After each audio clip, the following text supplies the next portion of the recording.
ਅਸੀਂ ਹਾਜ਼ਰ ਅੱਜ ਦਾ ਵਿਜ਼ਨ ਪ੍ਰਾਈਮ ਟਾਈਮ ਸ਼ੋਅ ਲੈ ਕੇ ਸੋਮਵਾਰ ਤੋਂ ਲੈ ਕੇ ਵੀਰਵਾਰ ਵਾਲੇ ਦਿਨ ਤੱਕ ਤੁਹਾਡੀ ਸੇਵਾ 'ਚ ਅਸੀਂ ਹਾਜ਼ਰ ਹੁੰਦੇ ਹਾਂ। ਔਰ ਇਸ ਪ੍ਰੋਗਰਾਮ ਦਾ ਜੋ ਸਮਾਂ ਹੁੰਦਾ ਹੈ ਉਹ 7 ਤੋਂ 8 ਹੋਇਆ ਕਰਦਾ ਹੈ। ਔਰ ਇਸ ਪ੍ਰੋਗਰਾਮ ਨੂੰ ਜਿੱਥੇ ਤੁਸੀਂ ਆਪਣੇ ਟੀਵੀ ਸੈੱਟ ਉੱਪਰ ਦੇਖ ਰਹੇ ਹੋ, ਨਾਲ ਦੀ ਨਾਲ ਇਸ ਪ੍ਰੋਗਰਾਮ ਦਾ ਸਿੱਧਾ ਪ੍ਰਸਾਰਣ ਤੁਸੀਂ ਲਾਈਵ ਫੇਸਬੁੱਕ ਤੇ ਵੀ ਦੇਖ ਸਕਦੇ ਹੋ। ਫੇਸਬੁੱਕ ਦੇ ਉੱਪਰ ਤੁਸੀਂ ਸਰਚ ਕਰਨਾ ਹੈ ਵਿਜ਼ਨ ਪੰਜਾਬ ਟੀਵੀ ਕੈਨੇਡਾ, ਔਰ ਤੁਸੀਂ ਜਿੰਨੇ ਵੀ ਲਿੰਕ ਸਾਰੇ ਦੇ ਸਾਰੇ ਉੱਥੇ ਮੌਜੂਦ ਹੈ। ਔਰ ਤੁਸੀਂ ਇਹ ਵੀ ਦੇਖ ਸਕਦੇ ਹੋ ਕਿ ਜਿੰਨੇ ਪੁਰਾਣੇ ਪ੍ਰੋਗਰਾਮ ਨੇ, ਚਾਹੇ ਉਹ ਕੱਲ ਹੋਏ ਆ, ਪਰਸੋਂ ਆ, ਜਾਂ ਜੋ ਹੋਰ ਪਿਛਲੇ ਵੀਕ ਦੇ ਪ੍ਰੋਗਰਾਮ, ਸਾਰੇ ਦੇ ਸਾਰੇ ਲਿੰਕ ਉੱਥੇ ਮੌਜੂਦ ਹੈ। ਕਿਸੇ ਗੈਸਟ ਦੀ ਤੁਸੀਂ ਇਨਫੋਰਮੇਸ਼ਨ ਲੈਣੀ ਚਾਹੁੰਦੇ ਆ, ਨੰਬਰ ਲੈਣਾ ਚਾਹੁੰਦੇ ਆ, ਕੁਝ ਦੁਬਾਰਾ ਰਿਪੀਟ ਪ੍ਰੋਗਰਾਮ ਸੁਣਨਾ ਚਾਹੁੰਦੇ ਆ, ਤਾਂ ਤੁਸੀਂ ਫੇਸਬੁੱਕ ਤੇ ਸਰਚ ਕਰਨਾ ਵਿਜ਼ਨ ਪੰਜਾਬ ਟੀਵੀ ਕੈਨੇਡਾ। ਸੋ ਪ੍ਰੋਗਰਾਮ ਦੇ ਦੌਰਾਨ ਜਾਂ ਪ੍ਰੋਗਰਾਮ ਤੋਂ ਬਾਅਦ ਵੀ ਤੁਸੀਂ ਸਾਡੇ ਗੈਸਟ ਦਾ ਕੋਈ ਤੁਸੀਂ ਚਾਹੁੰਦੇ ਆ ਕਿ ਕੋਈ ਲਿੰਕ ਜਾਂ ਕੋਈ ਸੰਪਰਕ ਨੰਬਰ ਮਿਲ ਸਕੇ ਤਾਂ 905 790 9099 ਸਾਡੇ ਸਟੂਡੀਓ ਦੇ ਨੰਬਰ ਹੈ। ਔਰ ਪ੍ਰੋਗਰਾਮ ਦੇ ਦੌਰਾਨ ਤੁਸੀਂ ਕਾਲ ਕਰਨ ਲਈ ਵੀ ਇਸੇ ਨੰਬਰ ਤੇ ਕਾਲ ਕਰਨਾ 905 790 9099। ਸਾਡੀ ਕੋਸ਼ਿਸ਼ ਦੇ ਮੁਤਾਬਕ ਕਿ ਅਸੀਂ ਨਵਾਂ ਕੁਝ ਕਰ ਸਕੀਏ, ਵਿਲੱਖਣ ਕਰ ਸਕੀਏ, ਔਰ ਅਥੈਂਟਿਕ ਜਾਣਕਾਰੀ ਜਿਹੜੀ ਅਵੇਅਰਨੈਸ ਹੈ ਉਹ ਕਮਿਊਨਿਟੀ ਤੱਕ ਪਹੁੰਚਦੀ ਹੋ ਜਾਵੇ। ਇਸੇ ਲੜੀ ਦੇ ਵਿੱਚ ਅੱਜ ਅਸੀਂ ਤੁਹਾਨੂੰ ਯਾਦ ਹੋਵੇਗਾ ਕਿ ਅਸੀਂ ਪਿਛਲੇ ਦਿਨਾਂ ਦੇ ਵਿੱਚ ਵੀ ਪ੍ਰੋਗਰਾਮ ਕੀਤਾ ਸੀ CERB, ਜਿਹੜਾ ਕਿ ਕੈਨੇਡੀਅਨ ਗੌਰਮੈਂਟ ਵੱਲੋਂ ਇੱਕ ਸਾਨੂੰ ਰਾਹਤ ਫੰਡ ਦੇ ਤੌਰ ਤੇ $2000 ਦੀ ਜਿਹੜੀ ਪੇਮੈਂਟ ਪ੍ਰਤੀ ਮਹੀਨਾ ਦਿੱਤੀ ਜਾਂਦੀ ਹੈ, ਕਿਉਂਕਿ ਜਾਂਦੀ ਹੋ ਜਾਵੇਗੀ, ਕਿਉਂਕਿ ਅਗਸਤ ਦੇ ਮਹੀਨੇ ਤੱਕ ਲਾਸਟ ਪੇਮੈਂਟ ਆਉਣੀ ਹੈ। ਸੋ ਅਸੀਂ ਉਦੋਂ ਵੀ ਇਹ ਗੱਲ ਕਹੀ ਸੀ ਔਰ ਅੱਜ ਵੀ ਕਹਿ ਰਹੇ ਹਾਂ ਕਿ ਜਿਹੜਾ ਇਹ ਸਾਰਾ CERB ਲੈ ਰਹੇ ਹਾਂ, ਠੀਕ ਹੈ, ਅੱਜ ਸਾਡੇ ਲਈ ਇਹ ਸਹਾਇਤਾ ਜ਼ਰੂਰ ਹੈ, ਲੇਕਿਨ ਇਹਦੇ ਕੀ ਨਫੇ ਨੁਕਸਾਨ ਹੋ ਸਕਦੇ ਆ ਉਹਦੇ ਬਾਰੇ ਅਸੀਂ ਪਿਛਲੇ ਦਿਨਾਂ 'ਚ ਵੀ ਚਰਚਾ ਕੀਤੀ ਸੀ, ਅੱਜ ਵੀ ਕਰਾਂਗੇ। ਔਰ ਅੱਜ ਅਸੀਂ ਇਹ ਵੀ ਨਾਲ ਤੁਹਾਨੂੰ ਇਹਦੇ ਵਿੱਚ ਇਜ਼ਾਫਾ ਕਰਾਂਗੇ ਕਿ ਇਸ ਤੋਂ ਬਾਅਦ ਕੈਨੇਡਾ ਸਰਕਾਰ ਦੇ ਕੀ ਪਲਾਨ ਹੈ, ਉਹਦੇ ਬਾਰੇ ਵੀ ਚਰਚਾ ਹੋਏਗੀ। ਔਰ ਪ੍ਰੋਗਰਾਮ ਦੇ ਵਿੱਚ ਉਚੇਚੇ ਤੌਰ ਤੇ ਪਹੁੰਚੇ ਨੇ ਪੰਕਜ ਭਾਟੀਆ ਜੀ, ਜੋ ਕਿ ਬੜੇ ਮਾਹਿਰ ਨੇ ਇਹਨਾਂ ਮਾਮਲਿਆਂ ਦੇ ਉੱਪਰ, ਔਰ ਖੁਦ ਫਾਈਨੈਂਸ਼ੀਅਲ ਸੈਕਟਰ ਦੇ ਵਿੱਚ ਪਿਛਲੇ ਲੰਬੇ ਅਰਸੇ ਤੋਂ ਉਹ ਕੰਮ ਕਰ ਰਹੇ ਨੇ। ਸੋ ਆਪ ਸਵਾਗਤ ਕਰਦੇ ਹਾਂ ਪੰਕਜ ਭਾਟੀਆ ਜੀ ਦਾ। ਤੁਹਾਡਾ ਬਹੁਤ ਬਹੁਤ ਸਵਾਗਤ ਹੈ ਜੀ। Thank you Raman ji, and ਸਾਰੇ ਸਰੋਤਿਆਂ ਨੂੰ ਮੇਰੇ ਵੱਲੋਂ ਜੀ ਪਿਆਰ ਭਰੀ ਨਮਸਕਾਰ ਜੀ। ਬਹੁਤ ਬਹੁਤ ਸ਼ੁਕਰੀਆ, ਤੁਸੀਂ ਸਮੇਂ ਆਪਣਾ ਕੱਢ ਕੇ ਅੱਜ ਸਾਡੇ ਸਟੂਡੀਓ ਦੇ ਵਿੱਚ ਆਏ। ਔਰ ਤੁਹਾਨੂੰ ਯਾਦ ਹੋਵੇਗਾ ਕਿ ਪਿਛਲੇ ਦਿਨਾਂ ਦੇ ਵਿੱਚ ਵੀ ਅਸੀਂ ਜਦੋਂ ਇਹ ਕਰੋਨਾ ਮਹਾਮਾਰੀ ਦੇ ਕਰਕੇ ਜਦੋਂ ਗਵਰਨਮੈਂਟ ਨੇ, ਕੈਨੇਡਾ ਗਵਰਨਮੈਂਟ ਨੇ ਸਾਡੇ ਲੋਕਾਂ ਨੂੰ, ਕਮਿਊਨਿਟੀ ਨੂੰ, ਸਮਾਜ ਨੂੰ ਇੱਕ ਰਾਹਤ ਫੰਡ ਦੇ ਤੌਰ ਤੇ 2000 ਦੀ ਜਿਹੜੀ ਪੇਮੈਂਟ ਪ੍ਰਤੀ ਮਹੀਨਾ ਦੇਣੀ ਸ਼ੁਰੂ ਕੀਤੀ ਸੀ, ਤੇ ਉਹਦਾ ਜਿਹੜਾ ਹੁਣ ਲਾਸਟ ਮਹੀਨਾ ਚੱਲ ਰਿਹਾ, ਸ਼ਾਇਦ ਅਗਸਤ ਤੱਕ ਦਾ ਹੀ ਉਹਨਾਂ ਨੂੰ ਲਾਸਟ ਕਿਸ਼ਤ ਆਉਣੀ ਹੈ। ਸੋ ਸਵਾਲ ਇਹ ਹੈ ਕਿ ਵੀ 2000 CBR ਦੀ ਜਿਹੜੀ ਲਾਸਟ ਪੇਮੈਂਟ ਇਹ ਕਦੋਂ ਆਉਣੀ ਹੈ? ਇੱਕ ਤਾਂ ਇਹ ਸਵਾਲ ਨਾਲ ਹੀ ਜੁੜਦਾ ਹੈ ਸਵਾਲ, ਜੇ ਉਹ ਪੇਮੈਂਟ ਫਿਨਿਸ਼ ਹੋ ਗਈ, ਖਤਮ ਹੋ ਗਈ, ਜਦੋਂ ਤੱਕ ਉਸ ਤੋਂ ਬਾਅਦ ਦਾ ਕੋਈ ਪਲਾਨ ਹੈ ਜੋ ਗਵਰਨਮੈਂਟ ਦਾ, ਕੋਈ ਅਪਡੇਟਸ ਆ ਉਹ ਵੀ ਜ਼ਰੂਰ ਸਾਂਝੀ ਕਰੋ। ਦੇਖੋ, ਮੈਂ ਜਿਸ ਵੇਲੇ ਲਾਸਟ ਟਾਈਮ ਵੀ ਸ਼ੋਅ ਦੇ ਵਿੱਚ ਆਇਆ ਸੀ, ਮੈਂ ਉਸ ਦਿਨ ਵੀ ਤੁਹਾਨੂੰ ਤੇ ਸਾਰੇ ਸਰੋਤਿਆਂ ਨੂੰ ਦੱਸਿਆ ਸੀ ਕਿ ਕੈਨੇਡਾ ਗਵਰਨਮੈਂਟ ਨੇ ਕਰੋਨਾ ਵਾਇਰਸ ਦੇ ਨੂੰ ਲੈ ਕੇ ਜਿਹੜੀ ਪੂਰੇ ਕੈਨੇਡੀਅਨ ਦੀ ਮਦਦ ਕੀਤੀ ਹੈ, ਜਾਂ ਚਾਹੇ ਉਹ ਇੰਟਰਨੈਸ਼ਨਲ ਸਟੂਡੈਂਟਸ ਹੈ, ਚਾਹੇ ਸਾਡੇ ਬਜ਼ੁਰਗ ਹੈ, ਚਾਹੇ ਅਸੀਂ ਹਾਂ, ਕੰਮ ਕਰਨ ਵਾਲੇ ਬਿਜ਼ਨਸ ਵਾਲੇ ਵੀ ਹੈ, ਉਹ ਇੱਕ ਕਾਬਿਲ ਤਾਰੀਫ ਹੈ। ਔਰ ਮੈਂ ਉਸ ਵੇਲੇ ਵੀ ਕਿਹਾ ਸੀ ਕਿ ਇਹ ਬੜੀ ਤੇਜ਼ੀ ਦੇ ਨਾਲ ਆਪਣੇ ਦਿੱਤੇ ਹੋਏ ਬੈਨੀਫਿਟਸ ਨੂੰ ਚੇਂਜ ਕਰਦੇ ਜਾ ਰਹੇ ਆ। ਕੋਸ਼ਿਸ਼ ਕੀਤੀ ਜਾ ਰਹੀ ਹੈ ਕਿ ਇਹ ਬੈਨੀਫਿਟਸ ਜਿਹੜੇ ਜ਼ਿਆਦਾ ਲੋਕਾਂ ਕੋਲ ਪਹੁੰਚਣ ਤੇ ਬੜੀ ਆਸਾਨੀ ਨਾਲ ਪਹੁੰਚਣ। ਤੇ ਤੁਸੀਂ ਤਾਂ ਗੱਲ ਕੀਤੀ ਕਿ ਲਾਸਟ ਪੇਮੈਂਟ ਜਿਹੜੀ ਕਿ $2000 ਦੀ ਇਸ ਵਾਰ ਆਪਾਂ ਨੂੰ ਆ ਜਾਣੀ ਹੈ, ਜਿਹੜੇ ਅਸੀਂ ਅਪਲਾਈ ਲੋਕਾਂ ਨੇ ਕਰ ਦੇਣਾ ਹੁਣ, ਕਿਉਂਕਿ ਮੰਡੇ ਤੋਂ, ਟਿਊਜ਼ਡੇ ਤੋਂ ਇਹ ਸ਼ੁਰੂ ਹੋ ਗਿਆ। ਹਰ ਇੱਕ ਨੇ ਆਪਣੇ ਡੇਟ ਆਫ ਬਰਥ ਦੇ ਹਿਸਾਬ ਨਾਲ ਉਹਨੂੰ ਅਪਲਾਈ ਕਰਨਾ ਜੀ। ਇਸ ਵੀਕ ਦੇ ਵਿੱਚ ਸਾਰੇ ਕੈਨੇਡੀਅਨ ਨੇ ਅਪਲਾਈ ਕਰ ਦੇਣਾ ਤੇ ਵਿਦਿਨ 3 ਡੇਜ਼ ਉਹਨਾਂ ਦੇ ਅਕਾਊਂਟ ਦੇ ਵਿੱਚ ਲਾਸਟ ਪੇਮੈਂਟ ਜਿਹੜੀ ਆ $2000 ਦੀ ਜੀ ਉਹ ਆ ਜਾਣੀ ਹੈ। ਹੁਣ ਕੁਐਸਚਨ ਇਹ ਹੈ ਕਿ ਇਸ ਤੋਂ ਬਾਅਦ ਕੀ, ਕਿਉਂਕਿ 6 ਪੇਮੈਂਟਾਂ ਤਾਂ ਆਪਾਂ ਲੈ ਲਈਆਂ, ਮਤਲਬ ਕਿ $12000 ਅਸੀਂ ਪਿਛਲੇ 6 ਮਹੀਨੇ ਤੋਂ 2-2000 ਕਰਕੇ ਗਵਰਨਮੈਂਟ ਤੋਂ ਲੈਂਦੇ ਆ ਰਹੇ ਹਾਂ। ਤੇ ਜਿਸ ਵੇਲੇ ਕੈਨੇਡਾ ਗਵਰਨਮੈਂਟ ਨੇ ਸ਼ੁਰੂਆਤ ਕੀਤੀ ਸੀ ਤੇ ਉਹਨਾਂ ਨੇ ਕਿਹਾ ਸੀ ਕਿ ਅਸੀਂ 16 ਹਫ਼ਤੇ ਯਾਨੀ ਕਿ 4 ਮਹੀਨੇ ਦੇ ਲਗਭਗ ਇਹ ਤੁਹਾਨੂੰ ਅਸੀਂ ਪੇਮੈਂਟ ਦੇਵਾਂਗੇ, ਤੇ ਉਹਨਾਂ ਨੇ ਲਾਸਟ ਮੂਮੈਂਟ ਤੇ ਆ ਕੇ 8 ਹਫ਼ਤੇ ਹੋਰ ਐਕਸਟੈਂਡ ਕਰ ਦਿੱਤੇ, ਇਸ ਸੋਚ ਨੂੰ ਲੈ ਕੇ ਕਿ ਸ਼ਾਇਦ ਇਸ ਜਿਹੜਾ ਕਰੋਨਾ ਵਾਇਰਸ ਦੀ ਮਹਾਮਾਰੀ ਹੈ ਆਉਣ ਵਾਲੇ ਟਾਈਮ 'ਚ ਕੰਟਰੋਲ ਹੋ ਜਾਏਗੀ। ਪਰ ਜੋ ਹਾਲਾਤ ਹੈਗੇ ਆ ਕਾਫੀ ਸੁਧਰ ਗਏ ਆ, ਪਰ ਲੇਕਿਨ ਹਾਲੇ ਵੀ ਤੁਸੀਂ ਇਹ ਕਹੋ ਕਿ ਮੈਂ ਨਿਡਰ ਹੋ ਗਿਆ ਜਾਂ ਕਰੋਨਾ ਵਾਇਰਸ ਖਤਮ ਹੋ ਗਿਆ, ਇਹ ਤੁਸੀਂ ਦਿਲ ਖੋਲ ਕੇ ਨਹੀਂ ਕਹਿ ਸਕਦੇ, ਕਿਤੇ ਨਾ ਕਿਤੇ ਤੁਹਾਡੇ ਦਿਲ 'ਚ ਡਰ ਜ਼ਰੂਰ ਹੈਗਾ। ਔਰ ਪੰਕਜ ਜੀ ਦੂਸਰੀ ਜਿਹੜੀ ਗੱਲ ਹੋਰ ਨਾਲ ਇਹਦੇ ਜੁੜਦੀ ਉਹ ਇਹ ਹੈ ਕਿ ਵੀ ਸੈਕਿੰਡ ਜਿਹੜੀ ਵੇਵਸ ਦਾ ਖਤਰਾ ਬਣਿਆ ਹੋਇਆ, ਬਿਲਕੁਲ ਸੈਕਿੰਡ ਵੇਵ ਜਿਹੜੀ ਆਉਣ ਦੇ ਚਾਂਸਸ ਬਣੇ ਹੋਏ ਆ। ਜੇ ਅਸੀਂ ਗੁਆਂਢੀ ਮੁਲਕ ਦੀ ਗੱਲ ਕਰੀਏ, ਅਸੀਂ ਪਿਛਲੇ ਬੈਕ ਹੋਮ ਅਸੀਂ ਭਾਰਤ ਦੀ ਗੱਲ ਕਰੀਏ, ਉਹ ਸਾਰੇ ਕਿਤੇ ਜਿਹੜਾ ਖਤਰਾ ਹੈ ਮੰਡਰਾ ਰਿਹਾ। ਮੈਨੂੰ ਲੱਗਦਾ ਵੀ ਸਾਨੂੰ ਵੀ ਕਿਤੇ ਨਾ ਕਿਤੇ ਜਿਹੜੇ ਇਹਤਿਆਤ ਵਰਤਣੇ ਚਾਹੀਦੇ ਆ, ਪ੍ਰੀਕਾਸ਼ਨਸ ਲੈਣੇ ਚਾਹੀਦੇ ਆ। ਇਹ ਨਹੀਂ ਕਿ ਜੇ ਆਪਾਂ ਓਨਟਾਰੀਓ ਦੀ ਗੱਲ ਕਰੀਏ ਤਾਂ ਜੇ ਫੇਜ਼ 3 ਦੇ ਵਿੱਚ ਅਸੀਂ ਐਂਟਰ ਹੋ ਗਏ ਆ ਤਾਂ ਸ਼ਾਇਦ ਡਰ ਚੱਕਿਆ ਗਿਆ, ਪਰ ਮੈਨੂੰ ਲੱਗਦਾ ਕਿ ਡਰ ਦੇ ਨਾਲੋਂ ਪ੍ਰੀਕਾਸ਼ਨਸ ਲੈਣੇ ਬਿਹਤਰ ਹੋਵੇਗਾ। ਦੇਖੋ, ਜਦ ਤੱਕ ਕਰੋਨਾ ਵਾਇਰਸ ਦੀ ਦਵਾਈ ਨਹੀਂ ਆ ਜਾਂਦੀ ਤਦ ਤੱਕ ਸਿਰਫ ਡਰ ਆਪਣੇ ਮਨ 'ਚ ਪਾ ਕੇ ਰੱਖਣਾ ਔਰ ਪ੍ਰੀਕਾਸ਼ਨ ਲੈਣਾ ਹੀ ਇੱਕ ਸੋਲੂਸ਼ਨ ਹੈ, ਹੋਰ ਕੋਈ ਸੋਲੂਸ਼ਨ ਨਹੀਂ ਹੈ। ਬਿਲਕੁਲ ਠੀਕ। ਸਟੇਜ 1 ਦੇ ਵਿੱਚ ਜਾਣਾ, ਲੋਕਡਾਊਨ ਦੇ ਵਿੱਚ ਜਾਣਾ, ਸਟੇਜ 2 ਜਾਣਾ, ਸਟੇਜ 3 ਦੇ ਵਿੱਚ ਜਾਣਾ, ਇਹ ਸਾਰਾ ਇੱਕ ਪ੍ਰੋਸੈਸ ਸੀਗਾ ਕਿ ਇਸ ਮਹਾਮਾਰੀ ਨੂੰ ਕੰਟਰੋਲ ਕੀਤਾ ਜਾ ਸਕੇ। ਇਹਦੇ ਨਾਲ ਕਿੱਦਾਂ ਨਿਜਾਤ ਪਾਣੀ ਹੈ, ਕਿੱਦਾਂ ਨਜਿੱਠਣਾ ਹੈ ਜਾਂ ਕਿੱਦਾਂ ਇਹਨੂੰ ਕੰਟਰੋਲ ਕਰਨਾ, ਉਹਦੇ ਉਪਾਅ ਬਾਰੇ ਸੋਚਿਆ ਜਾ ਸਕੇ। ਤੁਸੀਂ ਗੱਲ ਕੀਤੀ ਆਸਟ੍ਰੇਲੀਆ ਦੇ ਵਿੱਚ, ਅੱਜ ਸਵੇਰੇ ਮੈਂ ਪੜ੍ਹ ਰਿਹਾ ਸੀ, ਉਹਨਾਂ ਨੇ ਲੋਕਡਾਊਨ ਕਰ ਦਿੱਤਾ ਜਿੱਥੇ ਕਿ ਉਹਨਾਂ ਨੂੰ ਉਮੀਦ ਹੋ ਗਈ ਹੈ ਕਿ ਸੈਕਿੰਡ ਵੇਵ ਆ ਚੁੱਕੀ ਹੈ ਆਸਟ੍ਰੇਲੀਆ ਦੇ। ਹਾਂਜੀ, ਇਸ ਆਲਰੇਡੀ ਉੱਥੇ ਉਹਨਾਂ ਨੇ ਇਹ ਚੀਜ਼ ਕਰ ਦਿੱਤੀ ਹੈ। ਇੰਡੀਆ ਦੇ ਵਿੱਚ ਕੇਸ ਵੱਧਦੇ ਜਾ ਰਹੇ ਆ।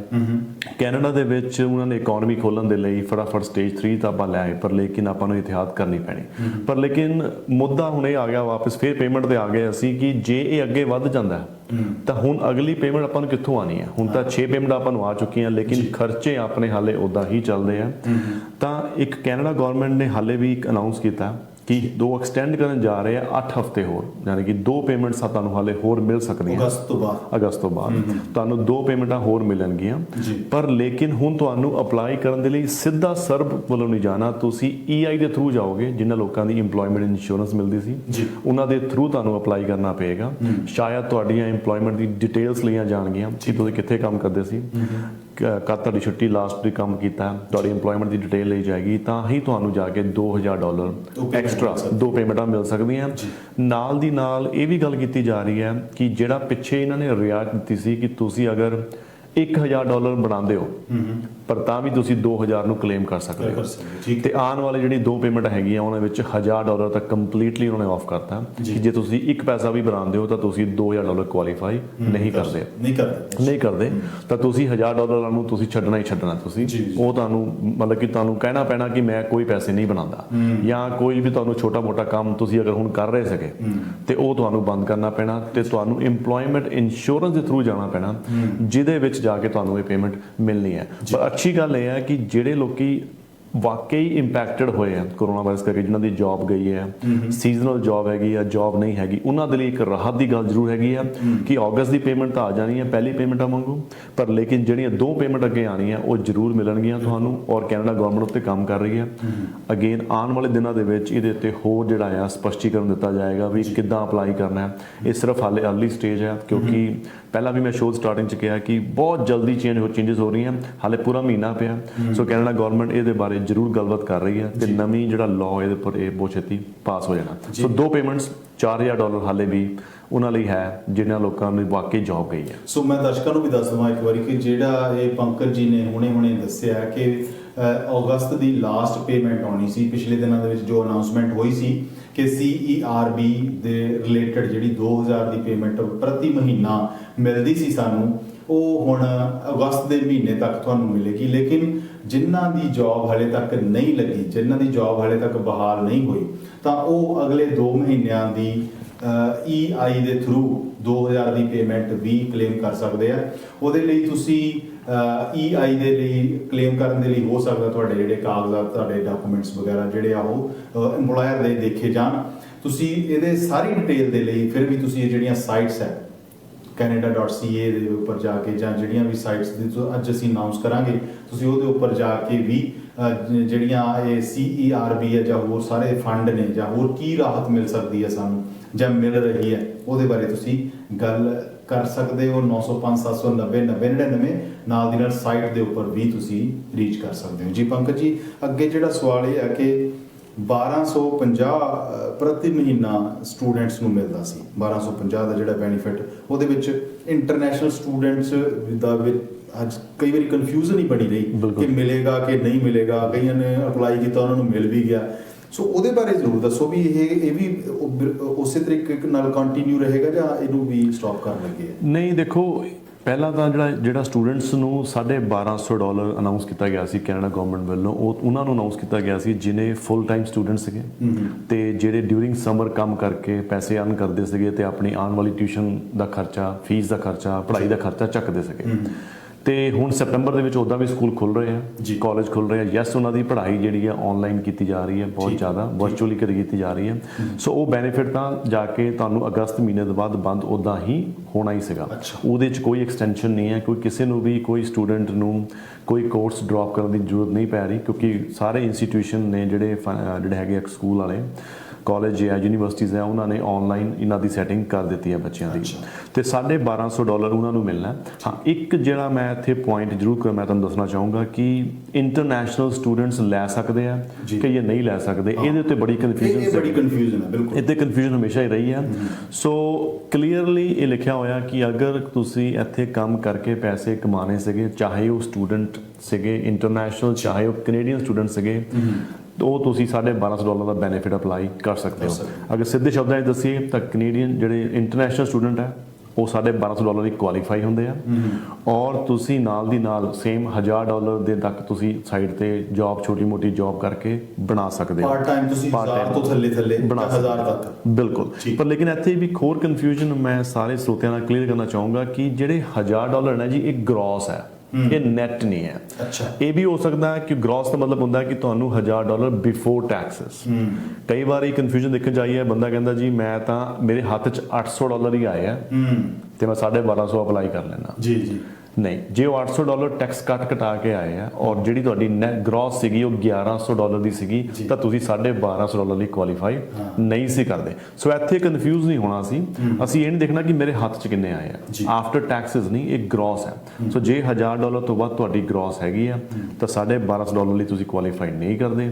ਜੇ ਉਹਦੇ ਤੋਂ ਤੁਹਾਡੀ ਘੱਟ ਹੈ ਤਾਂ ਤੁਸੀਂ $1250 ਲੈ ਸਕਦੇ ਹੋ। ਜੇ ਮੋਟੇ ਜਿਹੇ ਸ਼ਬਦਾਂ ਦੇ ਵਿੱਚ ਦੇਖਣਾ ਹੋਵੇ ਕਿ ਵੀ $800 ਤੱਕ ਜੇ ਬੰਦਾ ਬਣਾਵੇ ਤਾਂ ਉਹ $1250 ਲਈ ਅਪਲਾਈ ਕਰ ਸਕਦਾ, ਐਲੀਜੀਬਲ ਹੋ ਸਕਦਾ। ਸੋ ਇਹ ਐਲੀਜੀਬਿਲਟੀ ਦੀ ਜੇ ਆਪਾਂ ਥੋੜਾ ਜਿਹਾ ਹੋਰ ਆਪਾਂ ਡਿਟੇਲ 'ਚ ਗੱਲ ਕਰੀਏ, ਤੁਸੀਂ ਇੱਕ ਵਾਰੀ ਫਿਰ ਮੈਂ ਇਹ ਅਨਾਉਂਸ ਕਰ ਦਿਓ ਕਿ ਇੰਟਰਨੈਸ਼ਨਲ ਸਟੂਡੈਂਟਸ ਜਿਹੜੇ ਕਿ ਅੱਜ ਕੱਲ੍ਹ ਹੁਣ ਦੇਖੋ ਆਨਲਾਈਨ ਸਟੱਡੀ ਚੱਲ ਰਹੀ ਹੈ, ਸਾਰਾ ਕੁਝ ਚੱਲ ਰਿਹਾ, ਲੇਕਿਨ ਨਾਲ ਦੀ ਨਾਲ ਜਿਹੜੀਆਂ ਕਾਲਜਸ ਦੀਆਂ ਜਾਂ ਸਕੂਲ ਦੀਆਂ ਫੀਸਾਂ ਨਹੀਂ ਰੁਕੀਆਂ ਕਿਧਰੇ ਵੀ, ਔਰ ਮੈਨੂੰ ਇਹ ਵੀ ਲੱਗਦਾ ਕਿ ਡੈਫਰਲ ਵੀ ਨਹੀਂ ਹੋਈਆਂ ਬਿਲਕੁਲ, ਔਰ ਹੋ ਸਕਦਾ ਥੋੜੀ ਬਹੁਤੀ ਰਾਹਤ ਮਿਲੇ। ਪਰ ਇੰਟਰਨੈਸ਼ਨਲ ਸਟੂਡੈਂਟਸ ਦੇ ਲਈ ਕੀ ਜ਼ਰੂਰੀ ਹੈ, ਕਿਵੇਂ ਐਲੀਜੀਬਲ ਹੋ ਸਕਦੇ ਆ, ਉਹਦਾ ਇੱਕ ਵਾਰੀ ਫਿਰ ਰਿਪੀਟ ਕਰ ਦਿਓ। ਜਿਹੜਾ ਕ੍ਰਾਈਟੇਰੀਆ ਇੱਥੇ ਦੇ ਰੈਗੂਲਰ ਸਟੂਡੈਂਟ ਤੇ ਅਪਲਾਈ ਹੁੰਦਾ ਕਿ ਤੁਸੀਂ ਸਕੂਲ 'ਚ ਜਾ ਰਹੇ ਹੋ ਜੀ, ਫੁੱਲ ਟਾਈਮ ਐਨਰੋਲਡ ਹੈਗੇ ਹੋ, ਤੁਸੀਂ ਇਸ ਸਮਰ ਦੇ ਵਿੱਚ ਕੰਮ ਕਰਨਾ ਸੀ ਔਰ ਕੰਮ ਲੱਭਿਆ, ਤੁਹਾਨੂੰ ਕੰਮ ਕੋਵਿਡ ਕਰਕੇ ਕੰਮ ਨਹੀਂ ਮਿਲਿਆ ਔਰ ਤੁਸੀਂ ਛੋਟੀ ਮੋਟੀ ਜੌਬ ਕਰਕੇ $1000 ਤੋਂ ਘੱਟ ਗ੍ਰੋਸ ਬਣਾਇਆ, ਤਾਂ ਤੁਸੀਂ $1250 ਲਈ ਕੁਆਲੀਫਾਈ ਕਰ ਸਕਦੇ ਹੋ।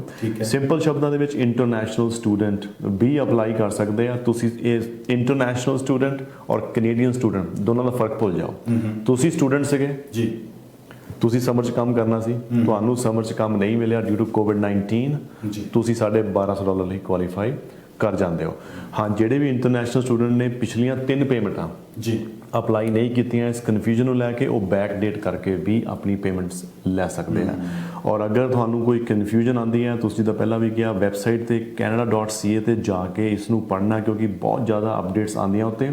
ਇੱਕ ਤੁਹਾਡੇ ਅਕਾਊਂਟੈਂਟ ਦੇ ਨਾਲ ਹਮੇਸ਼ਾ ਤੁਸੀਂ ਜਿਹੜਾ ਆ ਉਹ ਰਾਬਤਾ ਰੱਖਣਾ, ਕਿਉਂਕਿ ਉਹੀ ਇੱਕ ਐਸਾ ਇਨਸਾਨ ਹੈ ਜਿਹੜਾ ਤੁਹਾਡੇ ਸਾਰੇ ਬੈਨੀਫਿਟਸ ਦੇ ਜਿਹੜੇ ਤੁਹਾਡੇ ਕੁਐਸਚਨਸ ਹੈ ਉਹਨਾਂ ਨੂੰ ਇਹ ਜਿਹੜਾ ਦੂਰ ਕਰ ਸਕਦਾ। ਅਸੀਂ ਇਸ ਸ਼ੋਅ ਦੇ ਜ਼ਰੀਏ, ਸਾਡਾ ਮਕਸਦ ਹੈ ਕਿ ਅਸੀਂ ਕੰਪਲਿਕੇਟਡ ਚੀਜ਼ਾਂ ਨੂੰ ਪੜ੍ਹ ਕੇ ਆਸਾਨ ਸ਼ਬਦਾਂ ਵਿੱਚ ਦੱਸੀਏ, ਪਰ ਲੇਕਿਨ ਤੁਹਾਡਾ ਅਕਾਊਂਟੈਂਟ ਤੁਹਾਡੀ ਸਾਰੀ ਜਨਮ ਕੁੰਡਲੀ ਜਾਣਦਾ, ਉਸ ਨੂੰ ਪਤਾ ਹੈ ਕਿ ਤੁਸੀਂ ਕਿੱਦਾਂ ਕੁਆਲੀਫਾਈ ਕਰਨਾ ਹੈ, ਤੇ ਉਹਦੇ ਨਾਲ ਕਿੰਨਾ ਕੀਤਾ, ਕਿੱਦਾਂ ਰਿਪੋਰਟਿੰਗ ਕੀਤੀ ਹੈ, ਉਹਦੇ ਤੇ ਤੁਸੀਂ ਜ਼ਰੂਰ ਰਾਬਤਾ ਕਰਨਾ। ਸੋ ਦਰਸ਼ਕਾਂ, ਕਿਉਂਕਿ ਜਿਵੇਂ ਆਪਣੇ ਸਵਾਲਾਂ ਨਾਲ ਕਨਫਿਊਜ਼ਨ ਦੱਸਦਾ ਜਾਵਾਂ ਕਿ ਦਰਸ਼ਕਾਂ ਨੂੰ ਮੈਂ ਦੱਸ ਦੇਵਾਂ, ਜਿੰਨੇ ਵੀ ਤੁਹਾਡੇ ਸਟੂਡੈਂਟਸ, ਕੋਈ ਚਾਹੇ ਇੰਟਰਨੈਸ਼ਨਲ ਸਟੂਡੈਂਟ ਹੈ, ਚਾਹੇ ਕੋਈ ਕੈਨੇਡੀਅਨ ਬੋਰਨ ਸਟੂਡੈਂਟ ਹੈ, ਚਾਹੇ ਤੁਹਾਡਾ ਕੋਈ ਰਿਸ਼ਤੇਦਾਰ ਹੈ, ਚਾਹੇ ਕੋਈ ਤੁਹਾਡਾ ਭਤੀਜਾ, ਭਾਂਜਾ, ਭਾਂਜੀ, ਜੋ ਵੀ ਹੈ, ਤੁਸੀਂ ਉਹਨਾਂ ਨੂੰ ਇਹ ਇਨਫੋਰਮੇਸ਼ਨ ਪਹੁੰਚਦੀ ਕਰ ਦਿਓ ਕਿ ਕਿਸੇ ਵਜ੍ਹਾ ਕਰਕੇ ਜੇ ਉਹਨਾਂ ਨੇ ਪਿਛਲੇ ਮਹੀਨਿਆਂ ਦੀ ਜਿਹੜੀ 1250 ਦੀ ਕਿਸ਼ਤ ਗਵਰਨਮੈਂਟ ਵੱਲੋਂ ਇੱਕ ਰਾਹਤ ਫੰਡ ਦੇ ਤੌਰ ਤੇ, ਰਾਹਤ ਕਾਰਡ ਦੇ ਤੌਰ ਤੇ ਤੁਹਾਨੂੰ ਦਿੱਤੀ ਜਾਣੀ ਸੀ, ਜੇ ਨਹੀਂ ਕਿਸੇ ਤਰੀਕੇ ਦੇ ਨਾਲ ਲੈ ਪਾਏ ਤਾਂ ਤੁਸੀਂ ਬੈਕ ਡੇਟ ਦੇ ਵਿੱਚ ਜਾ ਕੇ ਵੀ ਅਪਲਾਈ ਕਰ ਸਕਦੇ ਆ। ਤਾਂ ਕਿ ਤੁਸੀਂ ਜਿਹੜੀ ਕਿੱਲਤ ਇਹ ਬਣੀ ਹੋਈ ਹੈ ਇਹਨਾਂ ਦਿਨਾਂ ਦੇ ਵਿੱਚ ਪੈਸੇ ਦੀ ਔਰ ਇਸ ਸਾਰੇ ਸਿਸਟਮ ਕਰਕੇ ਕਿੱਲਤ ਬਣੀ ਹੋਈ ਆ ਉਸ ਤੋਂ ਤੁਸੀਂ ਨਿਜਾਤ ਪਾ ਸਕਦੇ ਆ। ਔਰ ਜਿੱਥੇ ਤੁਹਾਨੂੰ ਕੰਮ ਕਰਨਾ ਚਾਹੀਦਾ ਸੀ ਜਾਂ ਕਰਨਾ ਸੀ ਤਾਂ ਤੁਸੀਂ ਨਹੀਂ ਕਰ ਪਾਏ ਤਾਂ ਤੁਸੀਂ ਬੈਕ ਡੇਟ ਦੇ ਵਿੱਚ ਜਾ ਕੇ ਤੁਸੀਂ ਅਪਲਾਈ ਕਰੋ ਤਾਂ $1250 ਤੱਕ ਦੀ ਜਿਹੜੀਆਂ 2-3 ਕਿਸ਼ਤਾਂ ਜਿਹੜੀਆਂ ਮਿਸ ਹੋਈਆਂ ਤੁਹਾਡੀਆਂ ਉਹ ਤੁਸੀਂ ਲੈ ਸਕਦੇ ਹੋ ਔਰ ਤੁਸੀਂ ਐਲੀਜੀਬਲ ਹੋ। ਸੋ ਅੱਗੇ ਗੱਲ ਕਰਦੇ ਹਾਂ ਜੀ ਆਪਾਂ ਬਿਜ਼ਨਸ ਨੂੰ ਲੈ ਕੇ। ਬਿਜ਼ਨਸ ਨਾਲ ਰਿਲੇਟਡ 40,000 ਦਾ ਜਿਹੜਾ ਫੰਡਾ ਸੀ ਨਾ ਕਿ 40,000 ਜਿਹੜਾ ਡਾਲਰ ਹੈ ਉਹ ਇੱਕ ਬਿਜ਼ਨਸ ਨੂੰ ਦਿੱਤਾ ਜਾਣਾ ਸੀ। ਬਿਲਕੁਲ ਜੀ। ਸੋ ਜਿਹੜਾ ਬਿਜ਼ਨਸ ਨੂੰ $40,000 ਮਿਲ ਗਿਆ ਔਰ ਈਜ਼ੀ ਮਿਲ ਗਿਆ ਇੱਕ ਲੋਨ ਦੇ ਤੌਰ ਤੇ। ਹਾਂਜੀ। ਪਿਛਲੇ ਦਿਨਾਂ 'ਚ ਵੀ ਮੈਂ ਸਵਾਲ ਕੀਤਾ ਸੀ, ਉਦੋਂ ਵੀ ਕਨਫਿਊਜ਼ਨ ਬਣੀ ਰਹੀ ਔਰ ਦਰਸ਼ਕਾਂ ਦੇ ਵੀ ਸਾਨੂੰ ਜਿਹੜੇ ਸਵਾਲ ਆਉਂਦੇ ਰਹੇ ਫੋਨ ਤੇ ਕਿ ਉਹ $40,000 ਨੂੰ ਵਰਤਣਾ ਕਿਵੇਂ ਸੀ ਜਾਂ ਕਿਵੇਂ ਵਰਤਿਆ ਜਾ ਸਕਦਾ ਸੀ। ਮੈਂ ਤਾਂ ਕਹਿ ਰਿਹਾ ਕਿਉਂਕਿ ਹੁਣ ਸਮਾਂ ਨਿਕਲ ਚੁੱਕਾ ਹੈ ਜੀ। ਔਰ ਜੇ ਅਗਰ ਉਹ ਕਿਸੇ ਤਰੀਕੇ ਨਾਲ ਇੱਧਰ ਉੱਧਰ ਲੱਗ ਵੀ ਗਿਆ, ਗਲਤ ਤਰੀਕੇ ਨਾਲ ਯੂਜ਼ ਕਰ ਲਿਆ ਤਾਂ ਉਸ ਤੋਂ ਨਿਜਾਤ ਕਿਵੇਂ ਪਾ ਸਕਦੇ ਆ, ਕਿਵੇਂ ਆਪਾਂ ਟਰੈਪ ਚੋਂ ਨਿਕਲ ਸਕਦੇ ਆ? ਦੇਖੋ, ਜਿਹੜਾ $40,000 ਦਾ ਕੈਨੇਡਾ ਨੇ ਲੋਨ ਦਿੱਤਾ ਬਿਜ਼ਨਸ ਨੂੰ, ਉਹ ਬਿਜ਼ਨਸ ਦੇ ਖਰਚਿਆਂ ਦੇ ਲਈ ਦਿੱਤਾ ਸੀ ਜੀ। ਜਿੱਥੇ ਤੱਕ ਮੈਂ ਅਗਰ ਮੈਂ 10 ਬੰਦੇ ਦੇਖੇ ਆ ਜਿਨ੍ਹਾਂ ਨੇ ਲੋਨ ਅਪਲਾਈ ਕੀਤਾ, ਉਹਦੇ ਚੋਂ 1-2 ਬੰਦੇ ਐਸੇ ਵੀ ਹੋਣਗੇ ਜਿਨ੍ਹਾਂ ਨੂੰ ਲੋਨ ਚਾਹੀਦਾ ਵੀ ਨਹੀਂ ਸੀਗਾ, ਕੋਈ ਬਿਜ਼ਨਸ ਦੇ ਖਰਚੇ ਵੀ ਨਹੀਂ ਸੀਗੇ, ਪਰ ਲੋਨ ਅਪਲਾਈ ਕਰ ਲਿਆ। ਲੇਕਿਨ ਲੋਨ ਆ ਕੇ ਹੁਣ ਬਿਜ਼ਨਸ ਦੇ ਅਕਾਊਂਟ ਵਿੱਚ ਪਿਆ ਜੀ। ਉਹਨੂੰ ਖਰਚਣਾ ਕਿੱਦਾਂ, ਉਹਨੂੰ ਇਹ ਸਮਝ ਨਹੀਂ ਆ ਰਹੀ ਉਹਨਾਂ ਨੂੰ ਕਿ ਇਹਨਾਂ ਨੇ ਵਾਪਸ ਕਰੀਏ ਕਿ ਇਹਨੂੰ ਖਰਚੀਏ। ਪਰ ਲੇਕਿਨ ਉਹ ਹਾਲੇ ਵੀ ਉਹਨਾਂ ਨੇ ਰੱਖਿਆ ਹੋਇਆ ਵੀ ਸ਼ਾਇਦ ਆਉਣ ਵਾਲੇ ਦਿਨਾਂ ਦੇ ਵਿੱਚ ਇਹਨੂੰ ਆਪਾਂ ਖਰਚ ਕਰੀਏ। ਹਾਲਾਂਕਿ ਬਿਜ਼ਨਸ ਦੇ ਜਿਹੜੇ ਖਰਚੇ ਗਵਰਨਮੈਂਟ ਨੇ ਤੁਹਾਨੂੰ ਕਿਹਾ ਸੀਗਾ, ਇਹ ਉਹਨਾਂ ਖਰਚਿਆਂ ਲਈ ਦਿੱਤਾ ਜਿਹੜੇ ਖਰਚੇ ਤੁਹਾਡੇ ਰੁਕਦੇ ਨਹੀਂ ਜੀ। ਜਿੱਦਾਂ ਤੁਸੀਂ ਗੱਲ ਕਰ ਲਓ ਵੀ ਰੈਂਟ ਦੇਣਾ ਹਾਲੇ ਵੀ, ਇੰਟਰਨੈਟ ਦਾ ਬਿੱਲ ਤੁਸੀਂ ਦੇਣਾ ਹੀ ਦੇਣਾ, ਫੋਨ ਦਾ ਬਿੱਲ ਤੁਸੀਂ ਹਾਲੇ ਵੀ ਦੇਣਾ, ਪ੍ਰੋਪਰਟੀ ਟੈਕਸਿਸ ਤੁਸੀਂ ਦੇਣੇ, ਹਾਈਡਰੋ ਦੇ ਬਿੱਲ ਤੁਸੀਂ ਦੇਣੇ ਆ, ਹੀਟਿੰਗ ਕੂਲਿੰਗ ਦੇ ਬਿੱਲ ਤੁਸੀਂ ਦੇਣੇ ਆ, ਜਾਂ ਤੁਸੀਂ ਕੋਈ ਮੇਨਟੇਨੈਂਸ ਦੇ ਖਰਚੇ ਦੇਣੇ, ਕੋਈ ਲੀਜ਼ ਤੇ ਮਸ਼ੀਨਾਂ ਲਈਆਂ ਹੋਈਆਂ ਬਿਜ਼ਨਸ ਨੂੰ ਉਹਨੂੰ ਦੇਣੇ ਆ। ਇਹ ਲੋਨ ਇਸ ਕੰਮ ਦੇ ਲਈ ਦਿੱਤੇ ਗਏ ਸੀਗੇ, ਨਾ ਕਿ ਆਪਣੀ ਇੱਕ ਇਨਕਮ ਬਣਾਉਣ ਦੇ ਲਈ, ਨਾ ਹੀ ਆਪਣੀ ਸੈਲਰੀ ਕਢਵਾਉਣ ਦੇ ਲਈ। ਬਹੁਤ ਸਾਰੇ ਸਰੋਤਿਆਂ ਨੇ, ਮੈਨੂੰ ਲੱਗਦਾ ਹੋ ਸਕਦਾ ਗਲਤੀ ਦੇ ਨਾਲ ਹੀ ਹੁੰਦਾ, ਗਲਤੀ ਇਨਸਾਨ ਕਰਦਾ, ਕਿ $2,000 ਦਾ ਕੈਨੇਡਾ ਬੈਨੀਫਿਟ ਰਿਸਪੌਂਸ ਬੈਨੀਫਿਟ ਵੀ ਲੈ ਲਿਆ ਤੇ ਜਿਹੜੀ ਸੈਲਰੀ ਅਸੀਂ ਬਿਜ਼ਨਸ ਚੋਂ ਪਹਿਲਾਂ ਕਢਵਾਉਂਦੇ ਸੀਗੇ ਉਹ ਵੀ ਕਢਵਾ ਲਈ, ਤਾਂ ਤੁਸੀਂ ਆਪਣੇ ਆਪ ਨੂੰ ਡਬਲ ਬੈਨੀਫਿਟਸ ਕਰ ਲਿਆ। ਹਾਲਾਂਕਿ ਕੈਨੇਡਾ ਨੇ ਹਾਲੇ ਤੱਕ ਕੁਝ ਵੀ CRA ਨੇ ਇਹ ਤਾਂ ਨਹੀਂ ਕਿਹਾ ਕਿ ਬਈ ਇਹਨਾਂ ਨੂੰ ਕਿੱਦਾਂ ਉਹ ਆਡਿਟ ਕਰਨਗੇ, ਪਰ ਉਹ ਬਾਰ-ਬਾਰ ਕਹਿੰਦੇ ਆ ਰਹੇ ਕਿ ਅਸੀਂ ਇਹ ਸਾਰੇ ਅਕਾਊਂਟ ਆਡਿਟ ਕਰਨੇ ਆ ਜੀ।